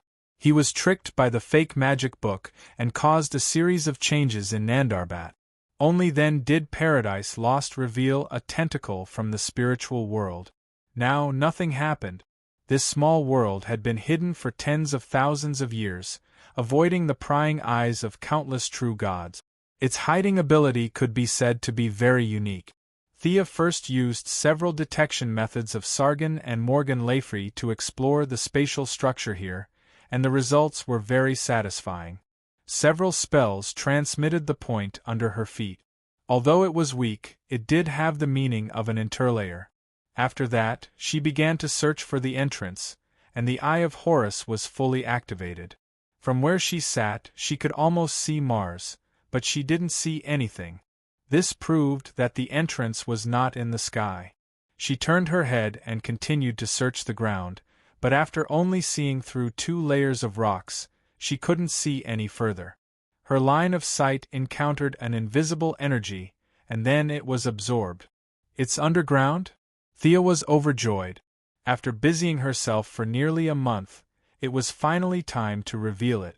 She took out the God of Death's staff. This staff could sink the continent. Even now in the hands of an outsider, Thea, its power was less than 10%, but a simple hole was no problem. The staff gently touched the ground, and she felt the throbbing of the veins. This artifact of Atlantis clearly told her that there was a cave under the rock. Thea no longer hesitated. She flew into the air, held the staff with both hands, pointed the top of the staff at the ground, and used all her strength to strike it down. Rumble! The power of this staff could be said to be earth-shattering, and the vibrations could be felt from several miles away. Countless rocks fell, and a large number of trees were knocked down. The wild beasts that lived in the mountains ran out of their nests. Even the base camp of the Assassin Alliance at the outermost perimeter of the mountain area was affected by the tremors. The smug Talia thought that it was an earthquake and hurriedly ran out of the cave with a group of people, looking around nervously. Thea did not have the time to care about their feelings. She looked at the big hole she made and grit her teeth. This power was a little too strong. The hole had a diameter of more than 30 meters and was so deep that one couldn't see the bottom. This hole was so deep that the drilling team could work for at least half a year with the toughest drill bit. Thea was now completely confused about the function of this staff. This staff could only be said to be okay against enemies, but against Earth. How much did the King of Death hate Atlantis back then? A magical weapon of the water attribute was actually made into a weapon for digging holes. Thea put away her unspoken criticism of the King of Death and waited for the smoke to dissipate. Then she flew down the hole. After only flying for half a minute, a cool breeze blew against her face. There was not much stale smell in the air, but it was fresh and comfortable. When she landed at the bottom, she saw countless snowflake stones, stalagmites, stone pillars, and stone towers. The surroundings were as pure and beautiful as snow. It seems that this place has been blocked by the rocks for a long time. Thea looked around. There was no other way around except for the skylight she made.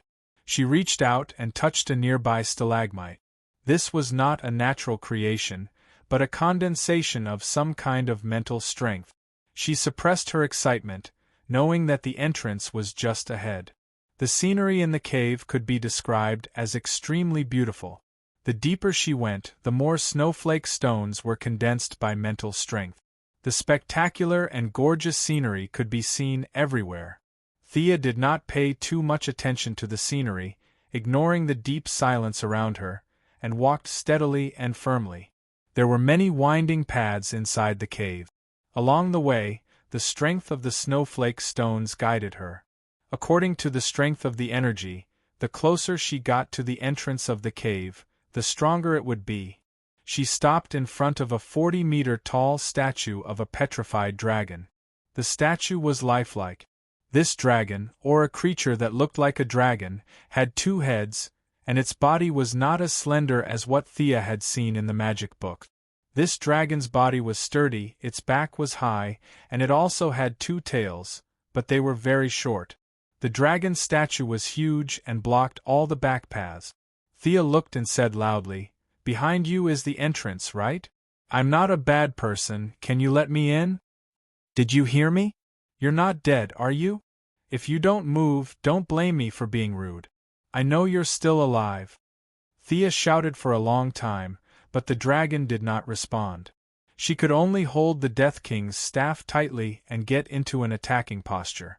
The dragon knew that it could not hide it anymore. It quickly absorbed the weathered crystals on the surface of its body. In less than half a minute, its body was finally revealed. It moved slightly and breathed out a cloud of mist. A dragon without a physical body? At first, Sia thought that it was a giant dragon, but when it revealed its true form, she realized that she was wrong. This guy was another life form, not a natural life form at all. To put it in an inaccurate way, it was more like a giant dragon made of pure spiritual power. "You can't go in, you don't have permission." The dragon did not have a voice, and naturally could not speak. It used telepathy to speak. "Human, back off. I know you're not a bad person, I don't want to be your enemy. I have a reason to go in. Thea had been busy for a month. How could she be stopped by this guy? No. Please, I have to go in. No. Thea tried her best, but the other party was extremely rigid and refused to let her in. The other party's strength was not too strong. Thea felt that it was similar to the charm witch. It had sufficient mental strength, but its body was stiff, and it needed a huge amount of mental strength to maintain the movement of its body. It could not even exert 30% of its strength. To deal with this kind of guy without a physical body, she could only use a large amount of magic to fight a battle of attrition. But it was different now. She smiled and took out the sword of victory and pledge. This fantasy-type holy sword was a collection of the will of all living beings. It had already reached the peak of mental influence, and could be said to be the ultimate nemesis of all mental creatures. Hey, take a look at my sword. The two-headed dragon's mental body flickered when the holy sword was taken out. Although it had never seen the sword, it could see the structure of the sword clearly. This sword could casually stab 100 or 80 creatures like it, which were made of spiritual energy. It was fine to deal with enemies with physical bodies, but to deal with an incorporeal body like it, it felt like it would die without a cause. It was a little scared.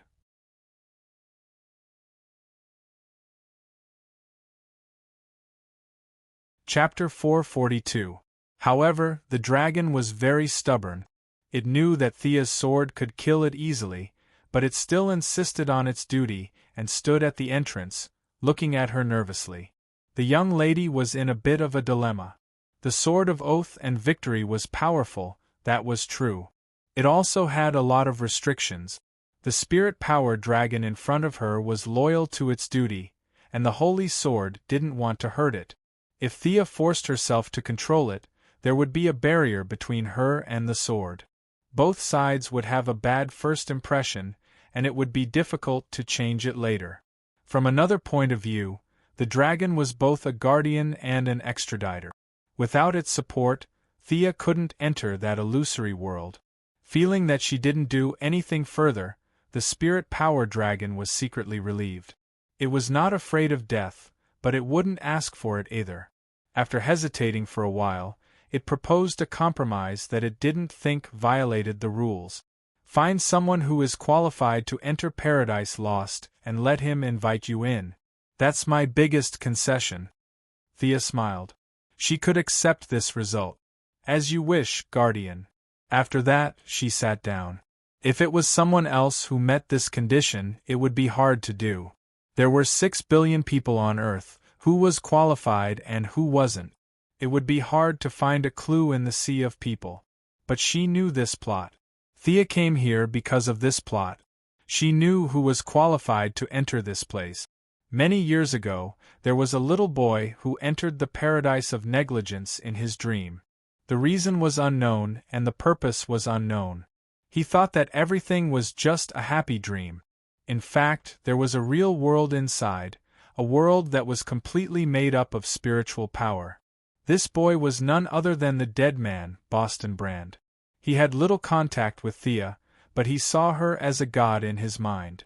The spirit power dragon was a bit surprised that Thea was sitting still. Logically speaking, shouldn't she be looking for someone who was qualified to enter Paradise Lost? Was she going to sit still and protest? But it was very patient. It was not in a hurry to turn back into a stone statue, so it also lay on the ground. Patience? It had lived alone for hundreds of millions of years, and the thing it didn't lack the most was patience. However, in less than 10 minutes it was dumbfounded. A dead man in a red tights floated in. As a guardian, it could tell that this unknown life form was qualified to enter Paradise Lost. Excluding the 1 in a billion chance that it happened to pass by, it was not hard to guess that it was summoned here. Now, the conflict between Hal Jordan and Sinisto was becoming more and more intense.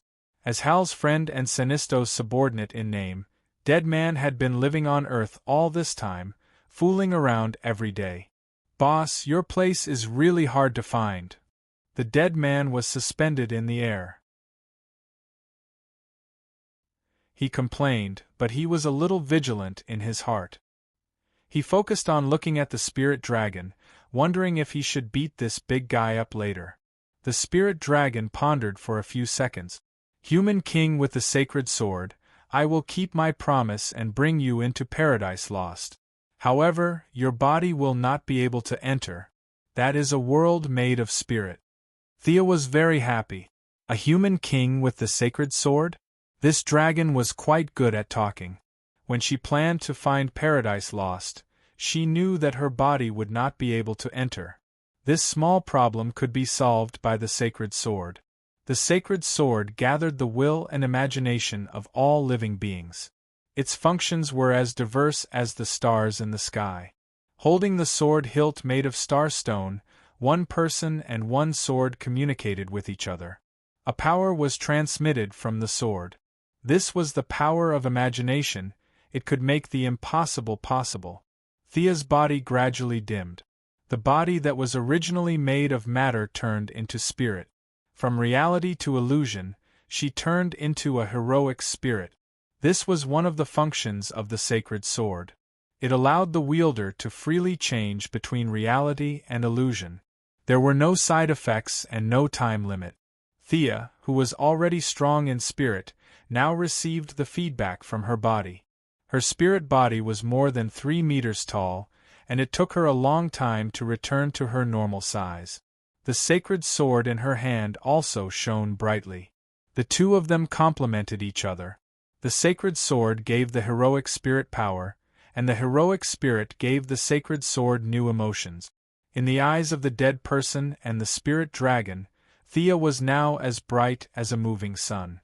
Only she knew that her spirit power was affected by the unicorn clone.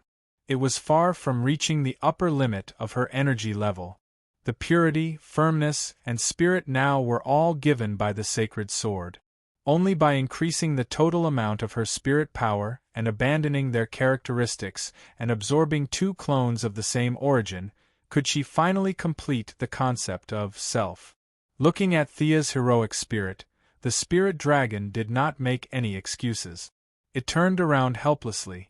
Get on my back, I will bring you in. Where are we going? I have a date tonight. The dead person flew onto the dragon's back and turned to ask Thea. The young lady could only explain her purpose. Wait, do you mean that I have been here before? The dead person pointed at the rapidly spinning passage around them. Although he was already incorporeal, he still hugged the dragon's neck tightly. He looked around and asked Thea with uncertainty. Yes, Boston Brand. You were one of the visitors here in a time that you have forgotten. The dragon was very friendly to him. This is the gap between the universe, time, and space. No matter how long you stay here, it will only be a night in the outside world. With my guidance, you will be safe. Thea sat on the dragon's back silently. The passage around her was emitting a psychedelic red light. With just a casual glance, she saw countless people and countless affairs, wars, plagues, celebrations, and harvests. Countless good and bad things were presented before her eyes. Even with her current brain power, it was tiring to accept so much information at the same time. Endless passages and endless universes spun before her eyes. She simply closed her eyes and focused on communicating with the sacred sword that she had absorbed into her body. The dragon explained and stopped talking. It could be seen that it was also a quiet person. After that, the short journey was left with the screams of the dead person. That 2-story building over there seems to be my house in Gotham. Hey, brother, aren't you a dragon? Why are you spinning while flying? How long will it take? You won't keep flying until you die, right? Although I'm already dead. You're spinning too fast. I think I'm the first dead person in history to vomit out a spirit's stomach. Sia's forehead popped up like a watermelon. This guy was too talkative. Shut up, dead person. Although that was what she said, the dead person could not be blamed. The dragon was like an acrobat, rolling continuously in the countless passages. Thea only felt that she was spinning with him. At first, she was sitting still like a grandmaster. Later, she could not stand it anymore. She hugged the other neck of the dragon and watched it gradually fly into the depths of the passage.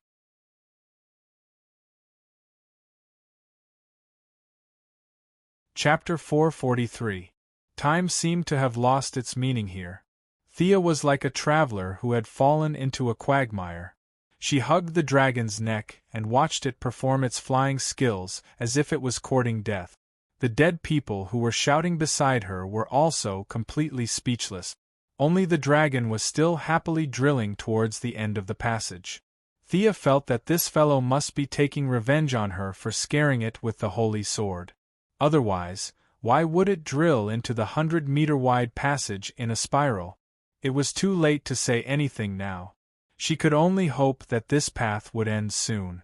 After enduring for an unknown amount of time, her heroic spirit body felt that she had passed through a tough barrier. The fiery red passage was replaced by a dazzling golden light. "We're finally here." The young miss didn't have a physical body now, but she still took 2 deep breaths. This journey was really too challenging. "I'll send you here. I hope you have a good time here." The dragon's words were normal, but looking at its 2 heads and 4 eyes, one could tell that this fellow was overjoyed. After saying that, it turned around and flew to the other side. After the dragon left, Thea had time to look around. As far as her eyes could see, there was at least 100,000 kilometers of land. She could imagine how powerful the people who had created this place were.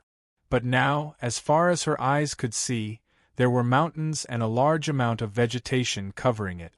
Through the gaps between the trees, she could see traces of ancient buildings scattered all over the place. The departure of many powerhouses gave this small space a chance to breathe. Without those powerhouses absorbing the world's origin every minute and every second, the people they left behind lived a good life. However, this place was forcibly created. Without those powerhouses guarding it, the counterattack of the world's consciousness forced these people to retreat step by step. As far as Thea's eyes could see, she could only see traces of civilization in the valley about 2 miles to the west. In this world of psychic power, it was like a paradise, shining with so much light that even Thea's eyes found it dazzling. What breathed here was not oxygen, but color. Listening was not with the ears, but with the soul. It was a very comfortable place. Thea stretched her body. Not only did she feel comfortable, the holy sword in her body also transmitted waves of joy. The energy distribution in this spiritual world was very uniform, and the effect of training was the same everywhere.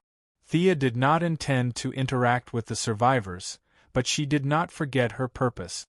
Sitting cross-legged, she used a method from Sargon's memory to meditate. "Boss, you." The dead man, whose spiritual power is far weaker than Thea's, finally recovers. Seeing Thea sitting cross-legged, he is a little confused. "What about me? What am I going to do? Can I leave now?" Boston Brand, welcome home. A blue-skinned old man suddenly appeared on the left side of the two. Thea raised her eyebrows slightly. Sensing that the other party had no ill intentions, she calmed herself down and continued to immerse herself in her own world. The old man continued talking to the dead man as if he didn't see Thea. "I've seen you in my dreams." The dead man, who was carelessly grabbed by the young lady as a key, finally remembered something and looked at the old man with some surprise. "When you were 5 years old, you were beaten up by your parents who loved drinking more than they loved you. After that, you begged for someone to take you away from that home. At that time, we heard your call. Your memory may have forgotten this place, but your heart is still here. Come, my friend, I'll show you around." The blue-skinned old man kindly extended his hand to the dead man. Thea nodded slightly, and the dead man walked to the other side with the old man. When they were far away, Thea's attention was completely focused on herself. She was no stranger to training her spiritual power. Whether it was learning from Madame Shiva when she was a warrior, or pondering on her own after getting Constantine's spellbook, or recently obtaining Sargon's memory and Morgan Le Fay's spell slate, Thea has already summed up a set of training methods suitable for herself. Spiritual power is different from magic power. It may sound mysterious, but in fact, all intelligent creatures have it. It's just a matter of how much they have. Most creatures are trapped by the shackles of their bodies, and their spiritual power has always been suppressed by the various signals collected by the brain. What they see, hear, and think, every individual's brain is stuffed with this information. Except for a very few people with extraordinary talent, most people have been mediocre in their lives and have not discovered this ability. Mages have long realized the auxiliary effect of spiritual power on magic power. Physical attacks are the strength of the body, while spiritual attacks are exclusive to the soul. Spiritual power, magic power, and soul, they think that the three complement each other and are indispensable.